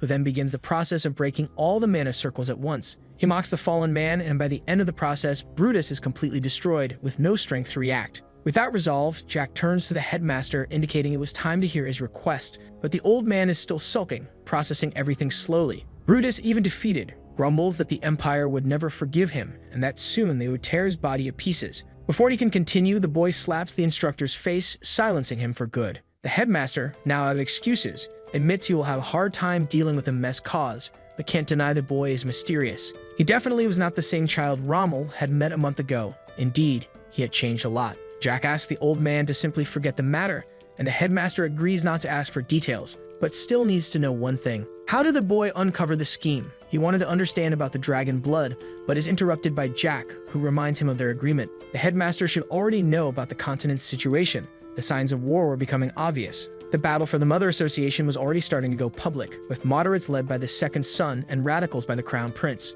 In the end, the radicals won, and the empire, now dominated by extremists, joined them. Jack didn't know all the details of the incident since he lived isolated in the mountains for years with his master, but he had enough information. He states that he will leave Brutus alive, handing him over to the headmaster, since the fact that the man knew about dragons meant he had valuable information. That data would be useful to everyone, including the king, something that leaves Rommel confused, as he can't just call the boy an idiot when he talks about the crown. The headmaster can't help but ask, how did a sixth circle nobody lying on the floor know so much? Jack explains that in his past life, he discovered that the experiments with hybrids and dragons had already moved beyond animal testing. Human testing was about to begin, according to secret documents he had collected, so confidential that even within the Empire, few knew of them. But that, he says, is the headmaster's problem now. He only has 2 requests, since he felt offended by Rommel's harsh words. First, knowing the old man is rich, he wants a house near the academy with a garden. The headmaster tries to argue that all students must live in the dormitories, but Jack reminds him that he himself taught that every rule has exceptions. Tired, Rommel asks him to just say the second request, which is simpler, to accept Charlotte as a student, even though it's the second semester. The rules only allow new students at the beginning of the year, but once again, the protagonist brings up the matter of exceptions. The headmaster asks if the girl in question is the pale blonde waiting outside, and yes, it was Charlotte, who was now squishing Valentine as if she were a doll. Curious, Rommel asks what the relationship is between the two, and Jack replies that he's her new guardian, provoking a chuckle from the old man. Leaving the room, the boy is greeted by Charlotte, who celebrates his presence with visible joy. He asks if she waited long, but the girl ignores the question, anxious only to know if she'll be allowed to attend the academy. With a smile, Jack confirms that yes, and it sounds like music to the blonde's ears. For a moment, she seems happy, but her face soon lowers, as if something were bothering her. The hero notices and asks if something happened, to which she responds hesitantly that she never expected something like this to be possible. She always heard that the academy was a place exclusive to chosen humans, and she knew she wasn't human. Our boy, however, says that it doesn't matter and asks if she hates being who she is or if she'd rather be human. The question makes the girl's eyes even sadder, and she reflects on her situation with melancholy. It was strange to think about it, but she came from a pitiful lineage. House Royale, a royal family of vampires that tried to maintain its throne for generations. But in the end, her kind was wiped out, her father killed in the massacre, and her mother, the only person she had left, well, she already knew how that ended. Jack sighs and asks the girl to be proud of who she is, for she shouldn't diminish herself over something as trivial as being human or vampire. Charlotte de Royale is who she should be, and he encourages her to never forget her promises. Reaffirming his commitment, he says he will continue to be her guardian, and if one day she wants to become a monarch, he will help her. If she wishes to rebuild her species, he will face any hardship for it. Nothing would be impossible. But he doesn't want her to ever think badly of herself again, and the girl thanks him. She then recalls her mother's words, "Nothing in this world is free." The statement surprises the boy, and he agrees that, in fact, nothing is truly free. But he asks if she thinks he wouldn't do anything for his boss, to which Charlotte quickly denies, saying that's not what she meant. He then jokes, saying that in the distant future he might charge her for something, and the girl smiles, crushing Valentine in a hug. She promises to help him when the time comes, and seeing her so cheerful, he suggests a walk while the house isn't ready. A few minutes earlier, Rommel had assured them he would take care of Charlotte's enrollment either that day or the next. He also promised that her residence would be ready in 2 hours, but would send staff to take care of the mansion, since maintaining such a large place was difficult. Jack thanks him, knowing that the staff are actually an excuse to watch over him, something that doesn't bother him. During the walk with Valentine in hand, the master praises the boy, impressed by his words. For a child, he spoke surprisingly wisely about identity and acceptance, something she hadn't expected. She always thought he was just a weirdo, but now realizes she was wrong. She doesn't know if that's an insult or a compliment, but decides to take it as a compliment. As they walk, they spot a blonde boy training swordsmanship, a hardworking young man, but someone who didn't concern them. Valentine, however, pulls Jack's ear, insisting that they stop to watch. The three sit on a bench observing the training, and he notices that the swordsman must be no older than 17, despite being very tall. But what really surprises him is when he senses the boy's mana sensitivity, something that leaves him shocked. It couldn't be real. He has a second circle commoner who would only ever reach the fourth, far from the imposing image his physical appearance suggested. Jack asks if Valentine was interested in the boy, and she retorts, questioning if he feared she'd take the teenager as a new disciple.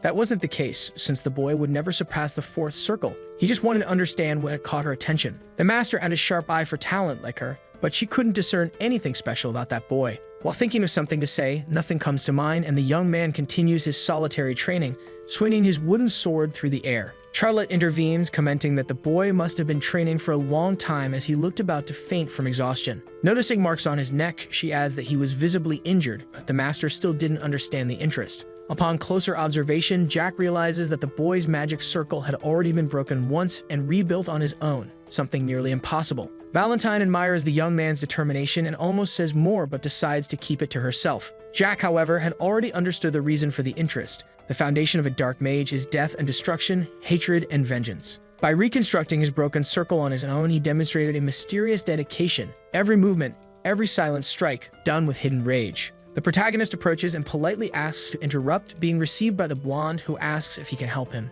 But it's Jack who offers help. "You're using too much strength in your arm. Relax the right one and adjust your leg stance when attacking," he says. He also warns that if he keeps exposing his openings instead of protecting his heart, he won't last long in a real battle. The words make the young swordsman hesitate, clearly surprised by the knowledge of that strange boy. Our boy doesn't introduce himself, saying he's just a casual observer, but asks if, with all that size, he still gets beaten a lot. The question hits the boy's pride, and he looks visibly embarrassed, prompting Jack to hand him a high-level potion with a great flavor. When asked why, Jack just shrugs. "It's nothing much. I got rich after stealing bonsai." Before leaving, he finally asks the swordsman's name, who introduces himself as Thanos and reveals he is Jack Valantier, promising they'll meet again. As they walk away, Valentine asks why the apprentice was pretending to be kind, while Charlotte sincerely believes in his good intentions. It's then that Thanos realizes who that person was who helped him. He stares at the group with disdain. Now he knew the boy was a standout student with spectacular grades, while his own scores were 0 in every subject. and he considered that he might have heard the wrong name because the Jack he had just met had nothing to do with the rumors about the trash son of the Marquis house.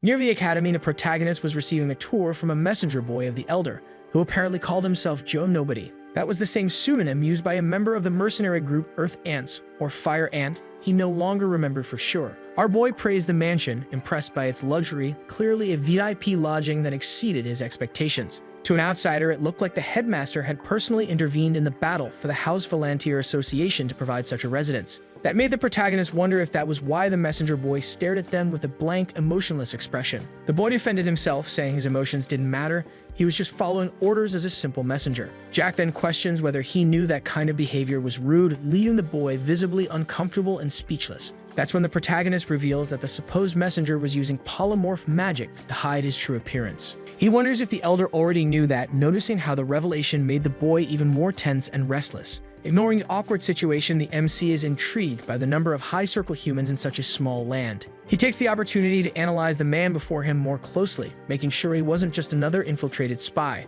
When the silence becomes unbearable, the supposed messenger bursts into loud laughter, completely dropping the facade. He asks how the protagonist discovered his true identity, since he had even stopped his mana flow as a precaution. He explains that he came in person because he was curious about the boy who caught the headmaster's attention. There he was revealing himself as Bellamy Crag, the master of the magic tower of the kingdom of Teslin. In the war between Tulkin and Aslan in his past life, he had stood by the Elder's side, protecting him until the very end. Now, curious, he wanted to know how the boy saw through his perfect polymorph. Jack explains that under normal conditions he wouldn't have noticed, but he had already faced a beast using the same disguise. Speaking so informally to a tower master was disrespectful, prompting Bellamy to scold the boy. But the protagonist doesn't care and steps closer, saying that to earn respect, one must also give it. He argues that he never asked the master to hide his identity, so he saw no problem in treating him normally. With a wink, Bellamy agrees to let it slide this time, joking that it was the boy's fault for being so perceptive. The master then realizes the boy is truly special and, surprisingly, offers to teach him magic. The proposal leaves both Jack and Valentine astonished, seeming like an absurd suggestion coming from someone so important.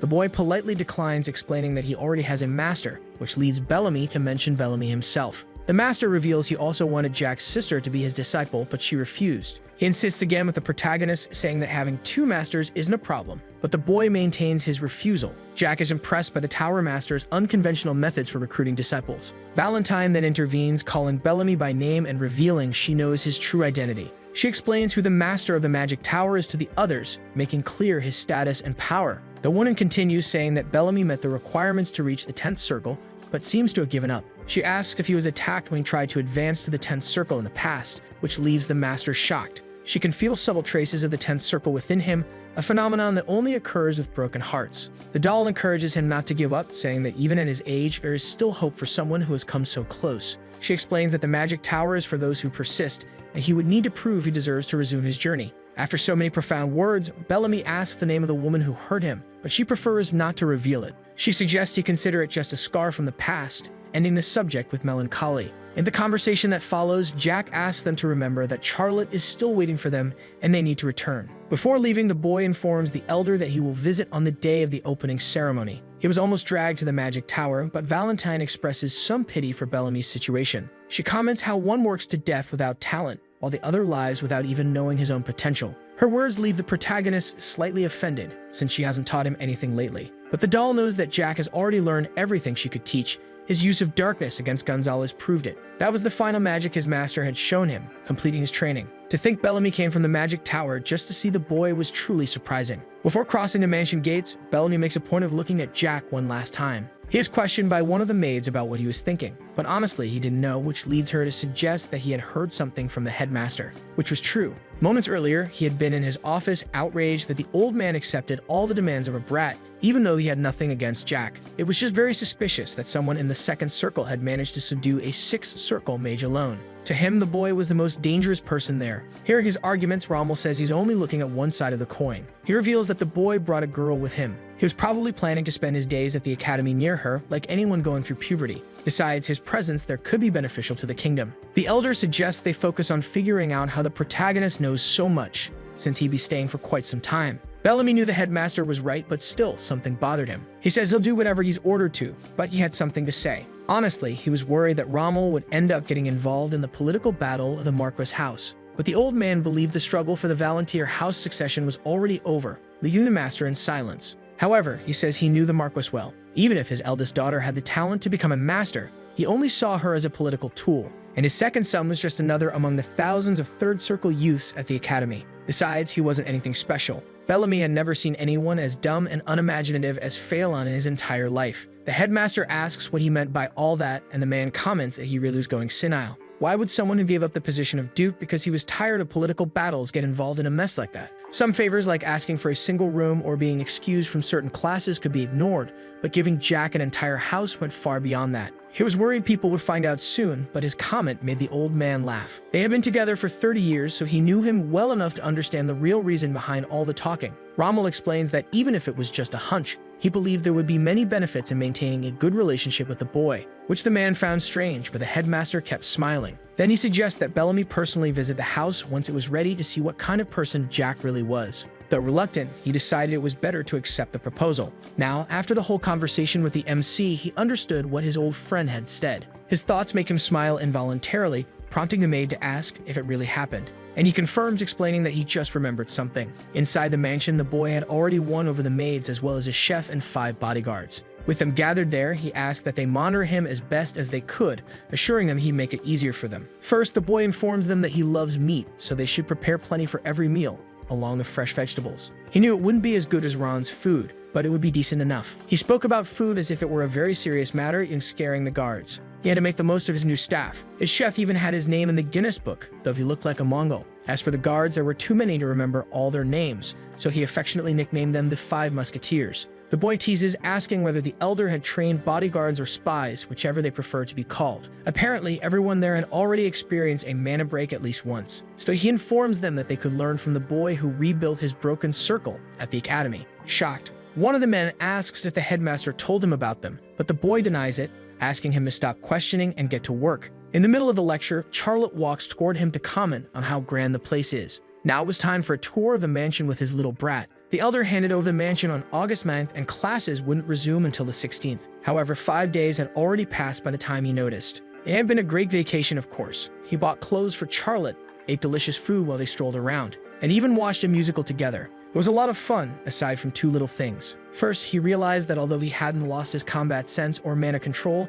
his stamina was terrible. So, on one of the days he went out for a run, he was interrupted by the blonde calling out. She wanted to do everything her master did. Jokingly, the boy threatened to leave her behind if she couldn't keep up, which was totally unfair. When they stopped, she thanked him and asked if the boss would meet that same guy again, and he confirmed. Second, when the boy went to meet Thanos, he found him training alone as always. He was tireless. From what Jack had observed in recent days, he was a genius of effort, completely talentless, but probably ranked first in the academy in terms of hard work. Let it be clear that Jack was very straight to be going there every day, getting involved in the life of that buff dude. But those wounds intrigued him, so he decided to ask why he seemed to have more injuries with each passing day, using the excuse that he wanted to know if the blonde had used the potion Jack gave him. He looked sad as he stared at the protagonist, who immediately asked what was with the funeral face. Thanos estimated it was worth 40 gold coins, which Jack confirmed, and all he said was that he would pay the boy back. This irritated the MC, who just wanted to know if he drank it or not. With all those injuries, some of the buff guy's bones were probably fractured by now. It must be harder for him to wield a sword with numb limbs, but he turned his back, saying that if that was all, he'd return to training. No normal person could train every day in pain like that, and Jack was sure he stayed there all day long. Jack comments that he didn't understand why a persistent guy like Thanos was walking around taking beatings, leaving him completely tense. Even Valentine thinks the protagonist had a talent for being annoying, and he asks if she didn't also think he was cute. But all she could do was feel pity, adding that if he really learned from her, he should know she saw all the hatred hidden in the blonde and all the desire he carried. Traits that, according to the master, pushed him forward, but those same things were also breaking the teenager. This way, he would regress soon. All those comments made Jack certain that the doll had seen enough to decide what to do about the situation. Thanos certainly had no talent, but even so, he was called to be questioned about why he was swinging the sword. Then he revealed that he wanted to become the strongest swordsman on that continent, which surprised the duo. Before he could explain, Jack burst into laughter in the most disrespectful way possible. Sad about his reaction, the muscular man asked him to laugh all he wanted if he truly thought his dream was that funny. The boy explained that he wasn't laughing at him and asked him not to take it the wrong way. He hadn't been able to figure out what he wanted at all,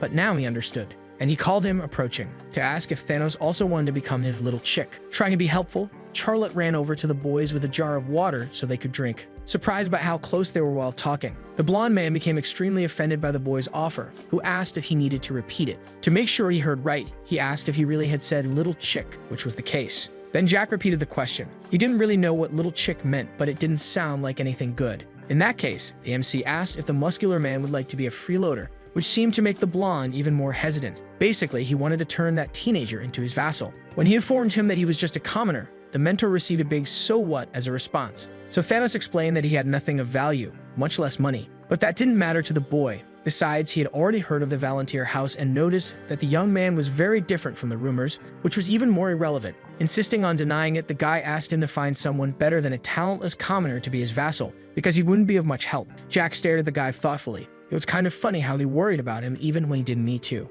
arguing that he wanted to become the best swordsman there, and that's why he wanted him as a vassal. If he thought he wouldn't help, it was because he had already confirmed his own failure. Completely ignoring the mentor, Thanos added that he knew he had no talent for mana. That show of self-deprecation made the protagonist call his attention, saying he was only seeing the bad side of things because he had a talent even greater than mana. Countless people had something like a talent for mana. There were cases of farmers with great skills in that regard who died living normal lives without even letting that talent bloom. Even Jack had dormant talent in mana until he met his master. However, he knew the world he saw was very different from what others saw. He could see the mana veins floating in the air, the same mana that covered his body. But his younger self didn't know what talent was, nor did he have the motivation or thought to put effort into it. That never came naturally, but Thanos had both. That's why he said that not everyone was willing to work that hard. So he shouldn't belittle himself like that, because from what he could see, his talent was greater than anyone's. The words left the muscular man speechless, especially because before he could say anything, an idiot commented, "Wow, this beggar's making friends now." When Jack turned to see who had said that, he saw three brats who shouldn't even be there before the semester started, and the fact that they reminded him of his second brother was enough to make the MC disgusted. Thanos suggested that he leave quickly, being interrupted again by the leader of the three snotty musketeers in front of him. "This beggar must not have heard me. Didn't I tell you not to talk to anyone at the academy?" And he questioned how a mere commoner dared to challenge him, since he believed he had already been beaten enough. The muscular man stepped in front of the protagonist, who remained still, asking again that he leave because this was his problem alone. Realizing the situation, Jack asked if those wounds on his body had been made by the trio. His eyes filled with psychopathy at the conclusion. The red-haired brat spoke again, deducing that the boy had given that high-level potion to the pauper. That intrigued him, because no one but the two of them should have known about the existence of that potion. Crossing his arms, the little one asked if the group had taken the potion he had given the guide, who assured him he would pay for it as soon as possible. He couldn't believe he had been robbed of something he gave the boy just like that. He even thought about cursing the guy in front of him, but preferred to understand what he had to lose to get beaten by trash, like those kids. The new nickname seemed to offend the captain of the bullies. Thanos wasn't interested in arguing about it now and insisted that it was time for Jack to leave before he got hurt. Tired of it all, the MC stated that he wasn't going to leave. Now that he knew they had taken the potion, he was involved in the mess. He ordered the two hidden escorts to come out from wherever they were to handle it, but the redhead played dumb. So without the cooperation of the supposed escorts, Jack prepared to attack, warning that he would take everything the trio had until they showed up. The kingdom of Teslan has 5 true Marquises. Not the nobility granted to circle users, but true nobles who possess some wealth. Among them, the Herman House, which controlled the East, had a very problematic son who would soon graduate from the academy, Dietrich Herman. He had already committed every crime written in a penal code. He assaulted a maid at 13, became a drug user at 14, and lived only for pleasure at 15. There were rumors about him selling substances too, but his future was bright, as he was the heir of his house. So at the academy, surrounded by nobles who were sons of dukes, many watched over him so he could do whatever he pleased. That's why he created a little toy to pass the time. A commoner with no family name who, God knows how, was accepted into the academy. He caught him training alone by chance that day and, as usual, used him as a punching bag. However, amid the stomping, he heard the sound of a bottle breaking. And when he discovered it was a potion, he asked how a beggar commoner like him dared to walk around with something like that. Because of his arrogance, he decided to beat the crap out of Thanos, who didn't fight back at any moment. Back to the present, Jack was destroying all those brats. And Durio was already missing a tooth when he screamed, asking who the hell that boy was. Before he could hit him with a piece of wood, our boy kicked him, disarming him. Charlotte and Valentine were already used to seeing the boy getting into trouble, while Thanos watched with them. He managed to take down all 3 without any help, and even so, he complained because he still had to go back to training his endurance. When he thought it was over, the redhead dragged himself closer to the MC, stating that he was the eldest son of Marquess House. But Jack was only impressed that his escorts hadn't appeared yet. The boy looked confused, as if he truly didn't know what he was talking about, and he kept rambling about how he would never forgive him and would immediately report his actions to his house. However, the sight of the boy ready to stomp toward him ended his speech of power. Then, as usual, our boy stomped on that sausage water, provoking the kid's bodyguards. They finally appeared, ordering him to stop the torture. They were furious, but Jack quickly said they wouldn't have seen that scene if they had shown up when he asked. The men asked if he had any idea we had just attacked, and the boy didn't really think it was necessary to know. Turning to Thanos, he asked him to remind him of the redhead's name, and the guy whispered, Dietrich Hermann. Even in the worst possible position, the brat had the nerve to face the muscular man and question how he dared to speak his name with the filthy mouth of a commoner. That comment earned him a solid kick in the face, which wouldn't make it any prettier. Jack turned his attention to the hooded men, wanting to know why Thanos had been taking a beating from those three for so long. Full of rage, one of the men charged toward the MC, determined to destroy him. But, as usual, he easily dodged the blow. However, something threw him off. Another henchman was chanting a mana incantation corresponding to the highest class of 6 circle spells. Large-scale explosion magic. If they succeeded, they could wipe out the training field, Thanos, the red-haired boy, and his master together. But our boy feared nothing and began to channel his own blue mana,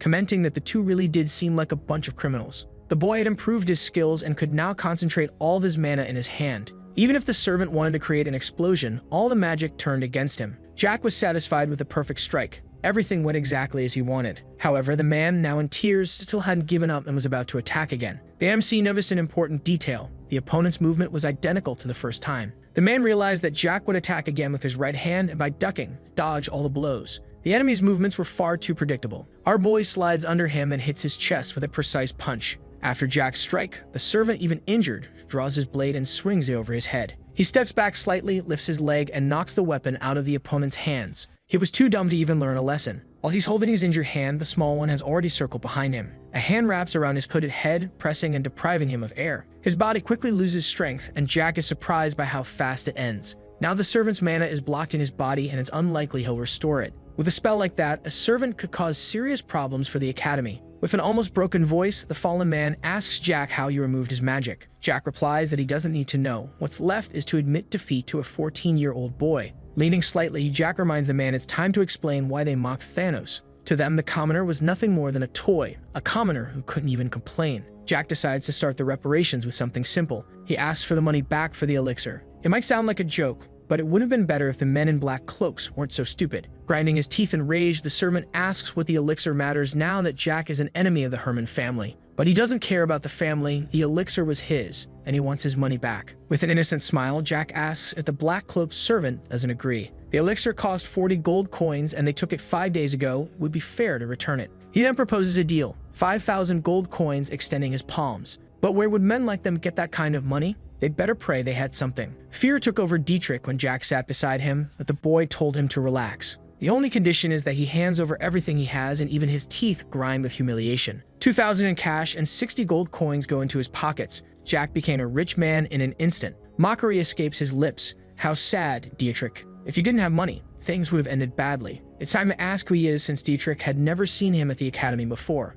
Amused, Jack pats his head like a puppy, pleased by the question. It's a bit late, but it's time to introduce myself, Jack says, mentioning only his name. The reaction is enthusiastic, as everyone already knows who he is, as if he were a celebrity. I'm Jack Valentier, he says, and someone asks if he's Phelan's younger brother. Now it's clear what kind of friends his older brother, the idiot, had. Our boy doesn't usually lay a hand on children, but kids like him are the exception. With a single blow, he shoves his shoe into Dietrich's mouth, whose face fills with tears. You only have a last name. Without it, you're nothing in this world, Jack spits. The little redhead used the mana of high-level mages to transfer it to himself, but he's nothing but a coward. And he warns that he would have thrown them all into the Academy Lake if they were a bit older. Jack's face is furious as he tells them to remember his words and informs them that he lives in a mansion outside the school. If you want revenge, that's where you'll find me. But next time, I won't stop, he threatens. He removes his foot from Dietrich's mouth, noticing that the man had wet himself in fear. Calling the little girl, Jack invites her to go with him, and she agrees immediately. Passing by Thanos, he touches his hand and says the offer still stands.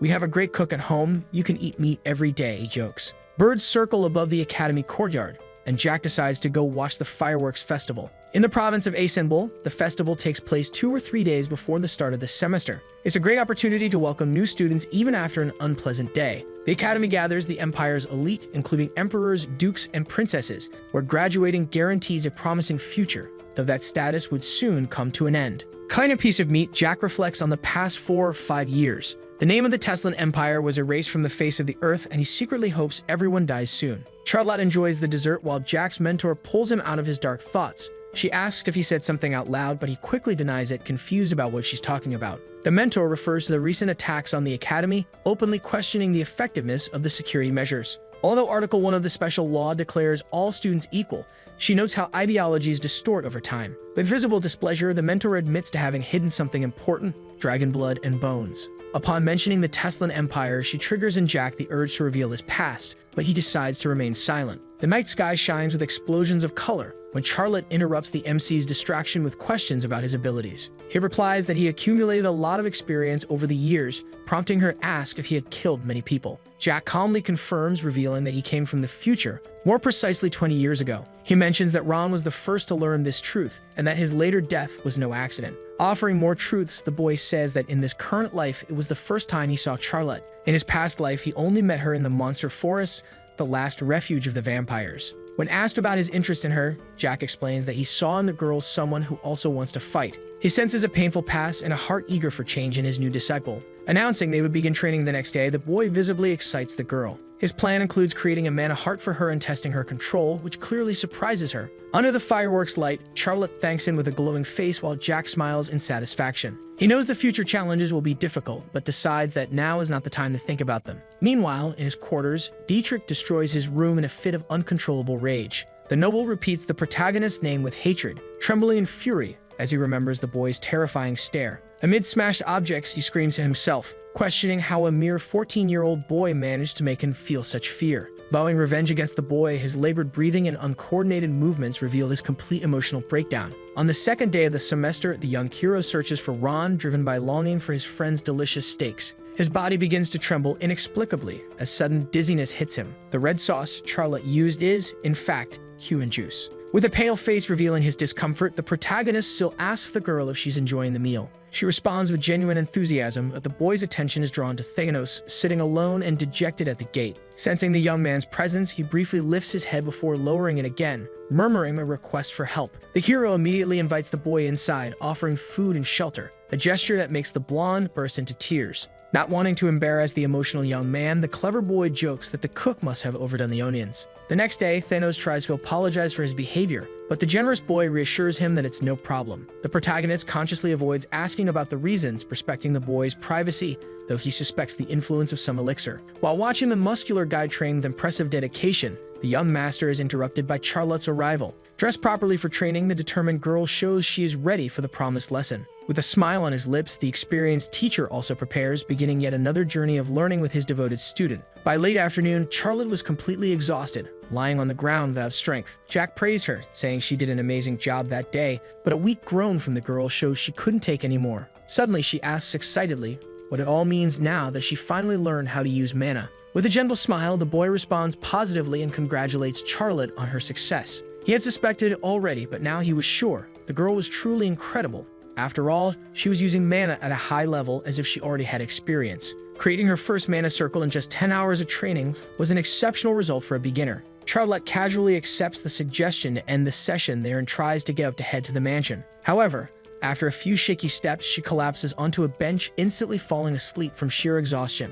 The mentor asks the boy if he plans to tell Charlotte that it usually takes 2 to 3 days for beginners to create a circle. If it were up to him, he would have asked the girl to be his student immediately, although without his help, she would have needed at least a full day. A magic circle forms under her feet, drawing mana from the air to create barriers and store energy. By transferring part of his own mana to Charlotte, the protagonist greatly facilitated the process, although that method doesn't work for everyone. The boy admits it was hard for him at first too, making her achievement even more impressive. What intrigues the mentor is that Jack asks for nothing in return, acting with pure generosity and helping her. Noticing Thanos, the boy comments in surprise that he's crying again, making the young man quickly wipe his tears. The master observes his suspicious behavior, easily deducing that he feels limited and frustrated with his progress. Thanos is visibly depressed, unable to properly answer whether he has given up, while envy burns in his heart. He hopes at least the girl doesn't have a talent for swordsmanship, so he won't be inferior in absolutely everything. Jack asks if he thought it would be easy to become the greatest knight of the Western continent, making Thanos fall to his knees in tears. The protagonist sighs heavily, looking at the huge man. How could someone so grand be such a crybaby? With his questions, Jack tries to cheer the man up, saying the best knight wouldn't give up because of a girl. Gently caressing the blonde's head, he tells Thanos he can still achieve his dream, but he will need to persist. It's the first time someone truly believes in him, awakening emotions never felt before in the knight's heart. No one ever took his dream of becoming the best knight seriously. Everyone laughed at him for being so naive, but he never gave up. Jack understands that situation, since he went through something similar in his family, so he asks what the problem is. Thanos extends his hands and grabs the boys, thanking him for believing in him, something that touched him deeply. Without showing much, Jack simply advises him to keep trying because acquired skills never betray. While thinking about how to help the knight, the snap of branches is heard behind him, as if someone stepped on them. Thanos' huge body realizes that the boy is alert to something, but who could be there at that moment? A familiar feeling invades Jack, and he doesn't like it at all. It's as if he's on everyone's radar when he's most vulnerable. It was like an unwanted guest had arrived at the worst possible time. Thanos watches as Jack fixes his gaze on the horizon, his eyes shining with battle thirst. Boy asks him to take the girl and stand behind him, a request that leaves the blonde hesitant, but he agrees and quickly stands up. Our boy had already deduced who was coming toward them and comments that he knew the visitor would die, but didn't imagine they'd come so soon. His eyes scan the area quickly until he spots the observer, while the 5 men who had been watching the group were already lying on the ground. They weren't moving, but they were breathing, apparently unconscious, while Charlotte continued sleeping peacefully in Thanos' arms. The white-haired man informs that he brought the girl just as the mentor arrives at the scene, rubbing her eyes and yawning. Still unaware of the situation, the girl asks the boss if they're going to have dinner when suddenly Dietrich and several cloaked men appear around them. Some are positioned on the ground and others in the tree branches, all with threatening expressions while Dietrich flaunts a disturbing smile. He greets Jack Valantier, saying it's been a long time since they last met, calling him by his full name with a provocative tone. Jack had already channeled mana around him, assuming a defensive stance and warning Dietrich not to come any closer. The redhead was the future Marquis of the Great Eastern Province, so he knew well that this world is ruled by power, and that soon he would control his family's power. He questions why let Jack live, knowing he could cause trouble with the Duke of INVICIBLE, but he has a plan. Dietrich claims that Jack attacked first and has witnesses, which would spark a conflict between the Herman and Valantier families. At his side is a man wearing a plague mask identified as Bentaman, master of the Pentanil Guild and a Ninth Circle user. As strong as Jack is, he couldn't defeat a master of the Ninth Circle, as Dietrich explains to the mercenary. His target was just Jack, but now the target is in open terrain near the mansion with Charlotte and Thanos. Dietrich asks if there's anything else the mercenary needs to know, while Bentaman confirms that the blonde girl is forming a mana heart. He sighs in relief, thinking it's great they stayed there for 9 hours, since the mana heart formation would take at least 2 days. Among his team is a cook and 5 servants whose locations have already been confirmed. They would be eliminated when ordered. They prefer to avoid direct conflict with the INVICIBLE family, whose knights are busy with other matters. People near the property shout for water as a fire had started in the Duke's basement just before their arrival. Everyone is busy putting out the flames and won't be able to send reinforcements, as the plague mask informs his men. Everything worked perfectly for them, and they are ready when Jack shouts that it's time to attack, initiating the mission. With a hand gesture, dozens of warriors charge into action, shouting advance, initiating a special order worth 500,000 gold. Dietrich proudly thinks Jack Baylor is finished when suddenly little Jack is protected by Thanos' broad back. The blonde asks the master to flee while he holds them off, his trembling hands barely able to grip his heavy sword. He thanks Jack for believing in him and takes the blame for the situation, promising to hold them back so they can escape. Their willingness to protect him is unexpected for Jack, who begins to smile, finding them adorably foolish. Where else would he find people like this, he thinks, feeling a warm emotion so different from his past life where he died alone. Pushing his shoulders back, he steps forward and tells them not to worry and to stay behind him, promising to protect everyone. With confident steps, he approaches Dietrich, thinking that if they want to die, nothing can be done. The boy begins to gather mana to blow them all up, but is interrupted by his mentor, who pinches his cheek and asks him to stop. She descends to the ground in front of Dietrich, leaving Jack confused as to whether she intends to eliminate them herself. The arrogant noble does not understand why the doll moves and speaks when her eyes begin to glow like lanterns. Her hair rises as particles of light fly toward Dietrich, making him close his eyes and complain that he cannot see. An adult woman now stands before him, enveloped in smoke that covers her, revealing a great heroine from the past. The one who raised the continent and humanity to the top of the pyramid returns after a 400-year hiatus, leaving Dietrich perplexed. Tilting his head, the protagonist shows satisfaction at his mentor's return and tries to greet her. Before he can finish his sentence, she punches him in the face, causing a cry of pain as he falls to the cold ground. Rubbing his injured face, the boy asks why he received that, not understanding the reason for the aggression. The one explains that it is punishment for his inappropriate behavior, reminding him how he ignored her opinion and dragged her out of the cave. At that time, the young man did not care about her feelings or words, acting selfishly. Even while being scolded, he remained seated with a satisfied expression, admiring her and thinking about how much he missed her. After agreeing with the punishment, the boy points to Dietrich and firmly demands that he hand over his coat. The noble clearly is not pleased with her request, but after being publicly humiliated, he relents and throws the garment. Carefully dressing his mentor with the coat, the boy comments that it's cold outside, showing concern. He states that he does not regret taking her out of the cave, holding on to his conviction despite the criticism. When asked again if he regrets his actions, he insists that he did what was necessary and that everything turned out fine. The mentor asks if he wished to die peacefully in that place, to which he replies that he knows her better than that. The boy argues that people are like animals following desires and that his master expected a different world. There is no distinction between humans and other races, and he knew she secretly wanted to leave the cave that day. His protector had made mistakes in the past, trusting those she shouldn't have, and ended up trapped in her own creation. Dietrich and his men show visible fear in the face of the situation, while the mentor seems to feel a debt to her pupil. The young man initially barely understands her words, thinking she only saw him as an annoying child. Happy to hear what she said, he accepts the disguised compliment, watching as black smoke begins to swirl in her hand. The woman powerfully gathers mana, apologizing in advance for what she will do since they came to kill her student. Dietrich, in a panic, orders his men to attack immediately, not understanding the danger they face. The master recites an ancient spell as black resin drips to the ground and stains the sky, distorting the surrounding reality. The protagonist can barely see the mercenaries through the purple mist gathering above the woman's head. She continues the incantation, announcing the return of the resin to the world as a shadowy skull appears behind her. Somewhere far away in the Tulkun Empire, the master feels a sudden disturbance, as if he had experienced that unpleasant sensation before. For a moment, he wonders if it was just an illusion. Something is clearly wrong with the flow of mana around him. In the Black Sea, intense discussions take place among hidden figures, completely certain in their convictions. The past and present soul energy are undeniably identical, belonging to Valentine Milos as evidenced by the magical traces. The dragon still carries in his chest the wound left by that woman, whose memory haunts the cloaked man who tries in vain to forget her. The admirable longevity of the woman who has ruled their world for 410 years defies all logic, leaving them perplexed. The protagonist's amber eyes reflect the mentor's spell as the black tar transforms into a skull that opens its jaws. The piercing scream of the skull hits Dietrich and his group, where only the mage's black silhouette with flaming eyes can be seen.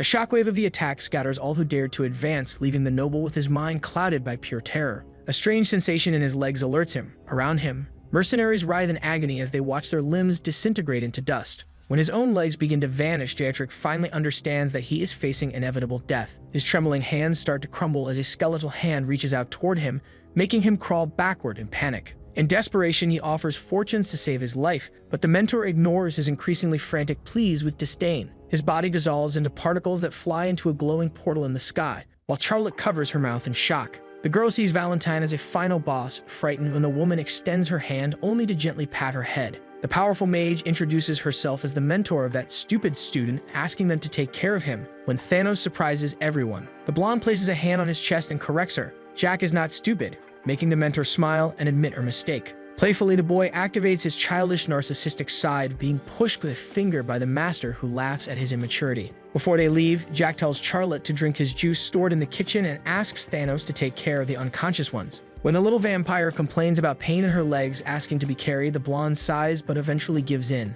As they say goodbye, the protagonist comments on the loyalty of his friends, smiling before asking the mentor about the important matter. Valentine Milos stands before the protagonist with a serious expression, revealing that she has reflected deeply on his earlier words. She asks if the boy has already forgotten what he said to the man, even though she was present during the entire conversation through Charlotte's arms. The mentor had heard everything about dragon blood and bones, raising suspicions about a connection to immortality research. Her expression shows concern as she considers that the heterogeneous experiments may be an extension of those forbidden studies. The boy nods in confirmation, stating that she is on the right path with her logical deductions. He explains that humanity's desire for eternal life has always been accompanied by the wish to maintain youth and health. During Archic research on immortality, an elderly scientist proposed a radical approach. Instead of living forever, why not live like dragons? Long-lived races like vampires and dragons have radically different biology, with cells aging at a different rate. The protagonist describes chaotic laboratories with blood-stained papers, where cross-species experiments yielded partial results. The heterogeneous combination failed to produce immortality, but allowed humans to absorb powers from orcs and elves at a terrible cost. Recipients of these powers only gained 5 to 10 years of life before dying tragically. In a heavy voice, the boy reveals that the Tulkun Empire resumed these experiments, extending hybrid survival to 30 years. The mentor shows visible guilt, believing she had exterminated everyone involved 4 centuries ago. She vividly describes how she entered the laboratory alone, bare feet on the cold floor covered in documents. She remembers burning every paper and executing every agonizing hybrid creature crawling her path. Her face contorts with sadness as she admits her fatal mistake. She should have killed the Dragon Lords too. Two of those beings betrayed their own kind, likely providing descendants as test subjects for experiments. When asked which specific dragons were used, the protagonist has a ready answer. Only two Dragon Lords in all existence can manipulate soul energy, and their hair shares that gift. The combination of this lineage with 10th Circle mages created abominations capable of breaking magical barriers. The mentor, after absorbing this information, asked a crucial question about her pupil's future goals.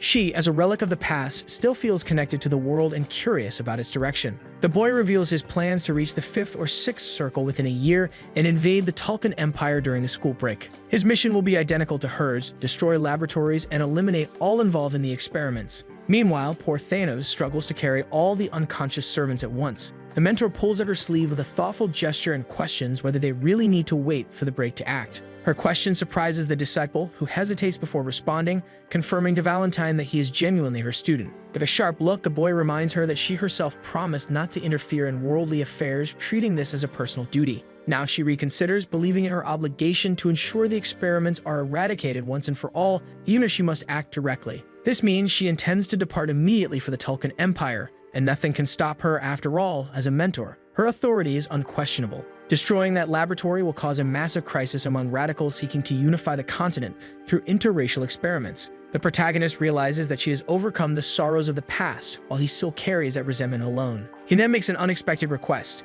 that she open a dimensional space to retrieve a specific sword. Without hesitation, the woman waves her hand, creating a purple rift in the air from which emerges a blade of singular beauty. The Solarian sword, forged by the king of the dwarves and crafted by mermaids, shines familiarly in the young man's hands as he handles it with intimacy. Valentine also pulls out a white mask with intricate patterns, capable of concealing identities and manipulating mana flows. When questioned about its origin, she dodges, vaguely recalling having bought it in a market ages ago. When he puts it on, the boy jokes about improper uses, like spying on men in bathhouses, receiving a punch on the head for his insolence. Upon providing teleportation coordinates, his face lights up with recognition. They point to the former capital of the Gunnar Empire, the mentor's homeland 4 centuries ago, now in ruins, housing the secret laboratory beneath a historical landmark. As she opens the portal, she extends her hand, asking if he's ready, receiving an enthusiastic laugh in response. The scene then cuts to a distant laboratory, where a scientist boasts about praise he received from Hanks Beckerman himself. The doctor shows nervousness when questioned about human experiments,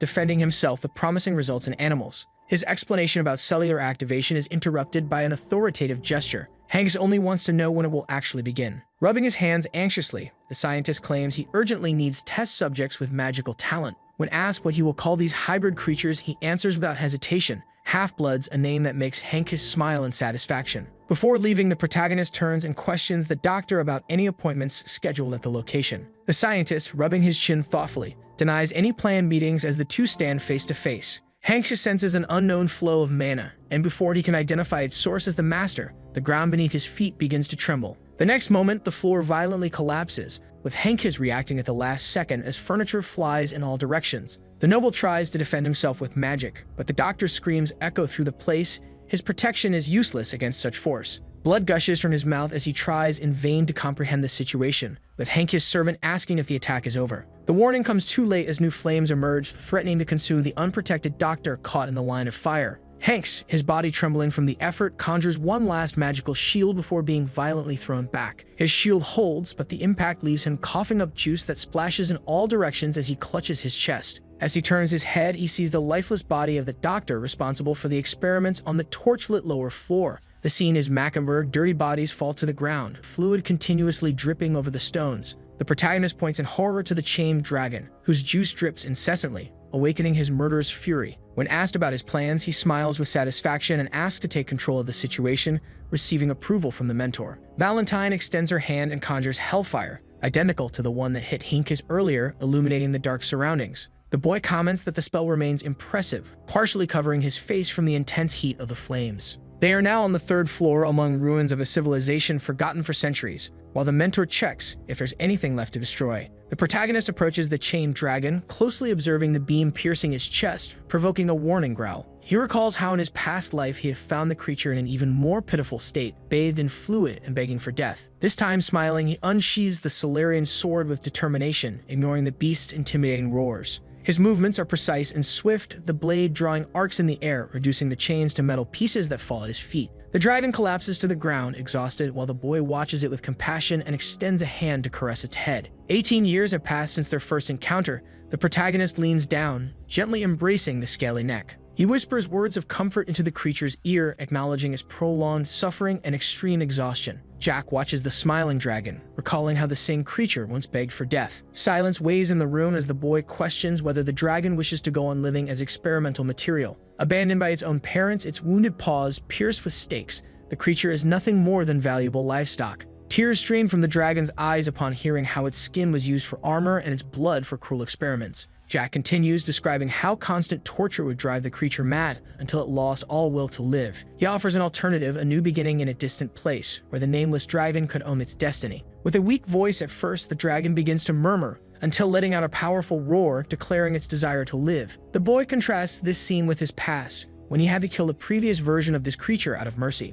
As he proposes to take it home, Jack turns to the mentor, who responds with silence and a nod, also captivated. The moment is interrupted by Hanks, whose furious voice makes the dragon tremble in fear upon recognizing his tormentor. Ignoring the threats, the pair continues their conversation as if the noble didn't exist, further inflaming his rage. When Hanks advances with 10th circle magic, Jack merely smiles, provoking greater fury in the man who considers himself the strongest. The boy's expression shifts to a murderous gaze, releasing energy pressure that makes the adult instinctively retreat. With a precise knee strike, he breaks the opponent's sword, who stammers in shock upon recognizing the energy of darkness. As the student advances relentlessly, the mentor watches intently, without interfering in the one-sided battle. The scene turns to chaos as the boy, driven by contained fury, reduces the enemy's weapon to shards. The scene ends with the noble being hurled against the wall, while the dragon watches everything with renewed hope. Hank's body leaves a massive crater in the wall before rolling unconscious across the floor. Jack approaches with a disappointed expression, barely believing that the strongest man on the continent would fall so easily. Clutching the broken sword, Hank tries to get up and asks in a trembling voice who that unknown man is.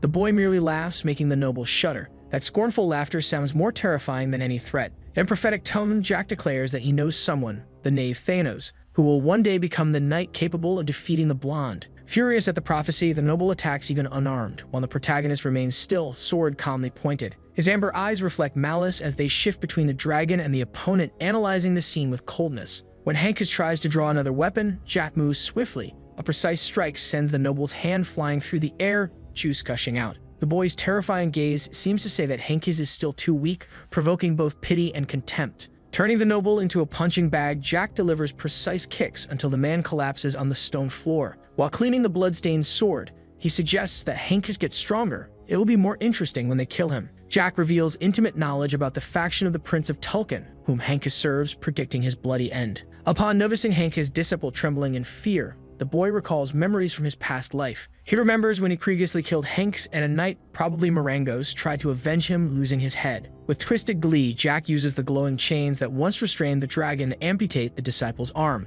The mentor asks if he's finished, receiving confirmation, but with a note about one thing worth taking. Teleporting to the mansion's courtyard, Jack removes the mask with a bored air before letting out a restrained laugh. His expression alternates between amused and utterly indifferent, as if already accustomed to the violence. Turning to the dragon, he asks its name. The animal, still on the ground, lifts its gaze and murmurs in a trembling voice. Shell Bahamut, the syllables come out haltingly, filled with restrained emotion after years of suffering. The boy gently strokes the dragon's scales, questioning the meaning of the surname given by the parents who abandoned it. Your name is now just Shell, Jack declares firmly, staring at the creature with a gaze that blends protection and authority. The dragon, now called Shell, accepts being taken to a room where its wounds are treated before falling asleep, exhausted on soft cushions. Valentine Milos is sitting cross-legged, questions her apprentice about his plans regarding the Dragon Lords. The boy responds with uncertainty about who should bow first, suggesting it would be interesting if the strong came to the weak. His eyes shine with an expression the mentor recognizes as care, the same care he shows for her.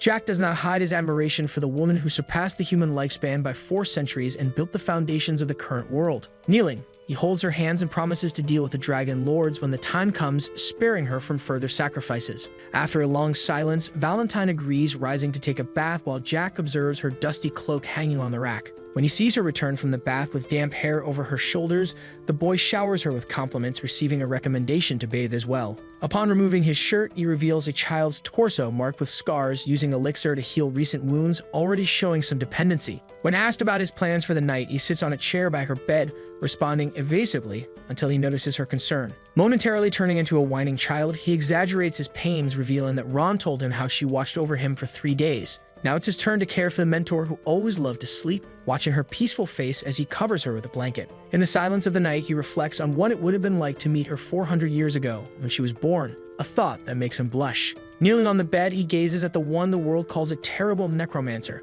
but who to him is the most beautiful sight. Many hours before the current events in the dungeons of the Duchy of Ulz, a shackled man questions the Lord of the Tower whether it was wrong to have spied on the leader for 10 years. The leader always showed care and affection for him, making the betrayal even graver in the eyes of the Tower Lord. The prisoner smiles insolently despite being bound and without his man of circle, showing inexplicable confidence. He taunts the Tower Lord, asking whether he truly ignores the truth or merely pretends not to know. Brutus suggests they reflect on the last 10 years, questioning why so many 10th Circle mages abandoned the kingdom. The tone becomes serious when he mentions the false pretenses used to recruit mages supposedly to clear monster-infested forests. The Tower Lord threatens that the prisoner will talk once the torture begins, but receives only hysterical laughter in return. The prisoner's confidence raises questions. Why had he not been tortured already if he was considered a traitor? His untouched appearance after 5 days in prison contrasts with the treatment usually given to the kingdom's enemies. The Tower Lord begins to wonder whether the kingdom itself is already corrupted from within as he ascends the stairs, disturbed. 4 hours later, a mysterious fire breaks out in the dungeons at the exact moment Dietrich plans to attack Jack. Upon arriving, the Tower Lord finds only ashes and assumes Brutus burned to death. The next morning, the presence of the dragon shell causes mixed reactions among the protagonist's allies. Charlotte shows discomfort upon seeing the creature, while Thanos nervously points and asks if it is really a dragon. The protagonist explains that Shell is different from the monsters they know, trying to calm everyone down. The dragon appears frightened, trembling like a cornered animal, until the boy soothes him with a gentle touch. He assures Shell that no one will hurt him while reflecting on how established truths are not always absolute. Indeed, an ordinary sword would never be able to wound a dragon, as these terrifying creatures are called blessed beasts for a reason. Most likely, it was Hannes Beggar who used Shell's body for cruel experiments, but the protagonist did get payback with a kick. Naturally, the dragon now fears the boy after witnessing what he did to his tormentor, looking at him with strangely reverent eyes. The boy reflects that Shell seems to see him differently now, as if his appearance had changed after sleep, though he still considers himself attractive. As he removes his hands from the dragon's face, the boy notices how the creature bows its head in submission, a stark contrast to its past existence. In his previous life, Shell was so broken he merely lay in puddles of fluid, without strength or hope, though the current situation isn't much better. The protagonist feels deep pity as he strokes the scaly face, estimating that the dragon is about 8 in human developmental years. He ironically realizes that only unhappy and needy creatures seem to gather around him, forming an involuntary circle of the downtrodden. The mentor then channels healing magic into the dragon, leaving the 3 onlookers in awe as they watch its paws regenerate within seconds. But the process doesn't end there. Valentine continues the transformation, causing Shell to scream in anguish as his limbs twist into a human form. Emerging from the metamorphosis is a delicate-looking girl, making Charlotte cling to Thanos in fright as the mentor smiles in satisfaction. The protagonist can't help but lose his gaze in the mentor's new form, who quickly brings him back to reality by reminding him of the semester ceremony. He warns the now human Shell that they'll return soon, instructing her to rest while remembering to ask about dragon diet. Upon mentioning meat, the girl's eyes light up in recognition, prompting the boy to order the cook to prepare a good steak. Before leaving, he suggests she enjoy the view from the rooftop if she gets bored, thinking about her future as she waits. Flashbacks from a distant past come to his mind, when the Academy was founded in the newly created Kingdom of Teslin. The director gives an unexpectedly grim speech to the students, warning that even powerful kingdoms decline, differing from the optimism the protagonist remembered. His talk about hidden shadows and internal divisions seems prophetic, especially after the destruction of the laboratory the previous day. The old man clearly possesses insider information, possibly from Brutus, as he describes how radicals from the 10th Circle will conquer Tulkun in blood. His melancholic tone contrasts with the vigor of the ancestors who built the kingdom, leaving the students confused by the seemingly contradictory message. As the protagonist watches his classmates absorb the speech, he realizes that each of them carries the potential to change the course of this dark future. After the ceremony, the Academy students disperse through the courtyard, resuming their daily activities. Jack stretches wearily after sitting for too long, noting that there are no classes or events scheduled for the first day. He considers visiting the old director to thank him for the house he received, as he genuinely liked the gift. Suddenly, his gaze catches a familiar silhouette in the crowd, prompting him to shout excitedly the name of his older brother. The brother is startled by the unexpected voice, while Jack waves cheerfully, asking when he had arrived. The response is a dry murmur, "Yesterday," as the older brother dodges his touch, keeping his distance. Ignoring the coldness, Jack pats him on the back, insisting he at least greet him politely. He argues that they share the same blood, but his gaze becomes threatening when the brother remains reluctant. In a low tone only the older one hears, Jack whispers that he could dismember him right there if he didn't show the minimum respect. Immediately after, he shifts to a relaxed attitude in front of the others, loudly saying he didn't want to delay him. With a friendly pat on the shoulder, Jack lets him go join his friends, but Phelan runs off as if fleeing. Charlotte arrives beside Jack, observing the scene and asking if that was a friend, receiving a negative response. She is confused when he mentions they are blood brothers, prompting Jack to explain that family ties don't necessarily mean affection. The girl then gives an intrigued look, pressing to know what she represents to him with her cute expression. Jack is flustered by the direct question, joking if she was already entering puberty with such deep inquiries. His sincere answer, as she is indeed family, lights up the little vampire's face, even though he usually doesn't show feelings openly. To the protagonist, family are those he chooses to protect and care for, now including the mentor, Thanos, and Charlotte. Meanwhile, Phelan quickly distances himself from the group of friends who comment on the brothers' strange behavior. A friend notes that Jack seems to have psychologically dominated the older one, completely reversing the dynamic they used to have. Phelan doesn't understand his own reaction. Why does he still feel fear of the brother he once saw only as a toy? These thoughts make him quicken his pace, confusing his companions who suspect some kind of mood disorder. In a burst of anger, Phelan turns back to confront Jack, but freezes when he faces his brother's confident and dangerous posture. Unable to articulate the challenge he had planned, he averts his gaze and lowers his head, defeated before even beginning. Jack remarks with disdain that he has become boring, noting how his brother trembles even after overcoming his fear of water. Something new was pulsing in his chest, a mix of hatred, fear, and an unknown emotion he had never felt for anyone before. That was why he hadn't realized he was now hurt, grabbing the cold cookies while reflecting on Brutus's death. The news didn't surprise him at all. On the contrary, he questioned the old director about what exactly the problem was. The old man was perplexed by the boy's indifference, who clearly didn't care whether Brutus was alive or dead. Realizing the conversation wasn't going anywhere, Jack changed the subject to thank him for the property, especially praising the chef whose dishes had charmed Charlotte. The director's silence about Brutus's death remained strange, but before Jack could leave, the old man called him back. With cookies nearly falling from his mouth, the boy heard the unexpected proposal: transfer to the Magic College, clearly influenced by the tower's owner. Jack revealed he never intended to attend regular classes, but the director warned about changes in academy rules next year. The old man proposed a deal. If he switched to magic, his course load would be reduced, but Jack insisted on only 1 day of classes per week. After negotiating, they settled on 2 days, with the boy making clear that he only wanted the diploma, not the knowledge. His true motivation came to light: to access the academy's treasure, where 400-year-old magical weapons were kept for graduates. Although he doubted the sword he needed was still there, Jack considered the possibility of Bellamy Craig forging a superior weapon. Realizing that both Bellamy and the director wanted to recruit him, Jack found the situation amusing. He was not subordinate material. When the director suggested he could make him a marquis if he proved his talent, Jack burst into laughter, clutching his stomach. After calming down, the boy politely declined the noble title. Becoming a marquis had never been part of his plans. The boy wants to leave, but the old man calls him again. He apparently knows something, as he asks if any incident occurred in the village yesterday. Recalling the servants passed out on the floor, he claims that nothing happened. The director's questions sound like an interrogation. Jack explains he went to check on the employees because they hadn't prepared the food. Thanos took everyone inside so they wouldn't stay out on the street. He didn't ask what happened, but it seemed to be a fight among them. To the old man, it sounds like a flimsy excuse. The director accepts the explanation with a paternal comment: kids grow up fighting anyway. Jack leans forward to leave. As he exits the office, a painting catches his eye. It shows a girl striking a horned man. Valentine remains in the office. The director, hearing her, reflects deeply. His political instincts, sharpened over decades, are not easily deceived. In his entire life, the old man had met hundreds of aristocrats and kings, but never felt an aura like Valentine Milos's. The master touches the flowers near the window, saying the director's speech was impressive. Her movements are unusual. Even the way she approaches the window is singular. The director is certain she's a unique woman without equal. Valentine suggests that the position of general would suit him better than that of academic director. Perhaps in the past, when he still fought. Like Bellamy recently mentioned, there are many talents in the Tesla empire. Can he, as director, protect them all? Her majestic gaze captivates the director. She asks if he has thought about it.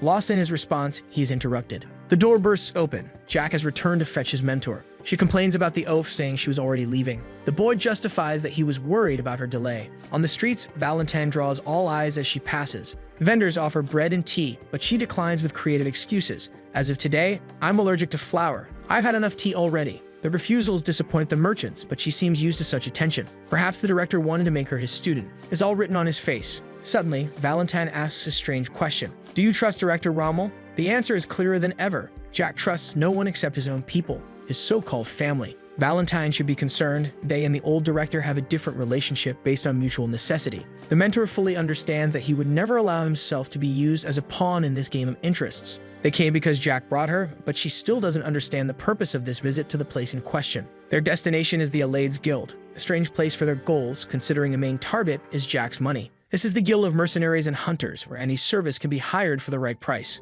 The boy knows that a mage from the Men's Circle would cost much more than it seems, probably the same as what Dietrich paid. But what happens when both the contractor and the executor die? That's exactly the reason for their visit. A friendly attendant receives them, addressing the mentor first, but Jack takes the lead in the conversation. He asks to speak to the manager, demanding that all the money be returned, accompanied by a coded message. Last night, Ninth Circle, assassination. These words make the girl go pale and let out an involuntary scream. The colleague beside her quickly covers her mouth when she almost says Jack's name, to which he reacts with a sharp smile. Why would she recognize him? His gaze becomes threatening as he leans over the counter, approaching dangerously. The girl then blurts out the name Dietrich, prompting her companion to try calming her down, but the trap was already set. Jack realizes Dietrich's stupidity. Instead of confronting him directly, he used the guild as an intermediary. The situation has completely changed. The staff now tremble, unable to provide useful information under pressure. The boy gives a 5-minute ultimatum to bring the leader, flipping in Hourglass as a countdown. If time runs out, he will erase the Alaids Guild from the map regardless of its reputation or influence. Valentine seems confused by her pupil's determination to destroy an entire established organization. Jack explains that many of these guilds in the Empire are mere intermediaries, not truly independent institutions. His real motivation is to find out who Dietrich hired, but the attendant's reaction has already revealed a lot. She clearly recognized him and was shocked to see him alive, a sign that she knew about the assassination contract. Using a guild to kill an aristocrat is like announcing the crime to the world. That's why Jack thought Dietrich would act personally. Everyone in the guild looks at him as if seeing a walking corpse, including those who refer the job to Dietrich. The office door opens, revealing the manager calmly eating grapes until he hears the news of the visit. His expression twists upon hearing Jack volunteer, his eyes darkening in disbelief. How is he still breathing? The attendant, clutching her dress nervously, repeats the boy's threats about annihilating the guild in 5 minutes. In 34 years of his career, the leader has never faced a situation like this. The Pentanal Guild, the Plague Mask Assassins. They never fail. Their leader is a mage of the Ninth Circle, yet the target is still alive. There is no time to deliberate. When the Hourglass sand is almost gone, the leader finally appears, nervously rubbing his hands on his pants. He introduces himself as Avero, leader of the Alaids Guild, offering apologies for the delay with a voice trying to hide his fear. The two sit face to face, with Jack politely refusing the tea offered and going straight to the point. The guild leader, Avero, asks with false innocence what business brings the young gentleman there.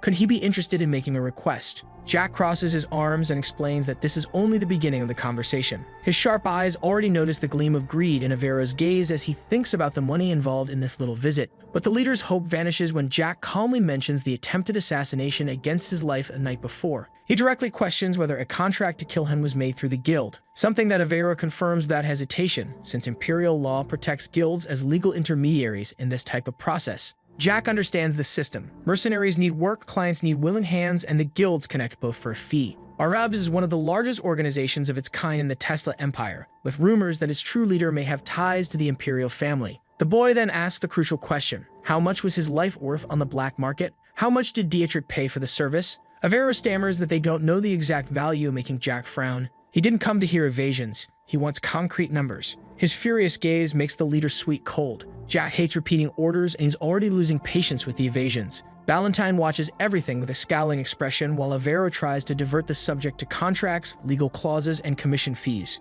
The boy interrupts with a kick that nearly hits the leader. He didn't come to do business, but to collect a blood debt. Those involved in the plot are already dead, but the contract money is still in play, and Jack wants every coin returned. He gives an ultimatum. Avero has 1 week to return the full amount paid by Dietrich. A single missing gold will mean the end of the guild. Before leaving, Jack issues one final warning: no cent is to be diverted as an administrative fee. He'll know if there's a discrepancy. Avira remains silent, but his pale face shows he understands the gravity of the threat. There is no room for error. As they descend the stairs, Jack comments to his mentor that the conversation was productive. He will conduct his own parallel investigations. Back in the room, the staff crowd around the leader, who collapses onto the couch in despair. Between groans, he regrets having accepted Dietrich's request. Aristocrats killing aristocrats always bring trouble. His cry of regret echoes through the guild as he realizes he messed with someone far above his level. So the video ends here. If you don't want to miss the next part, activate the notification bell, and see you next time on Tob's channel.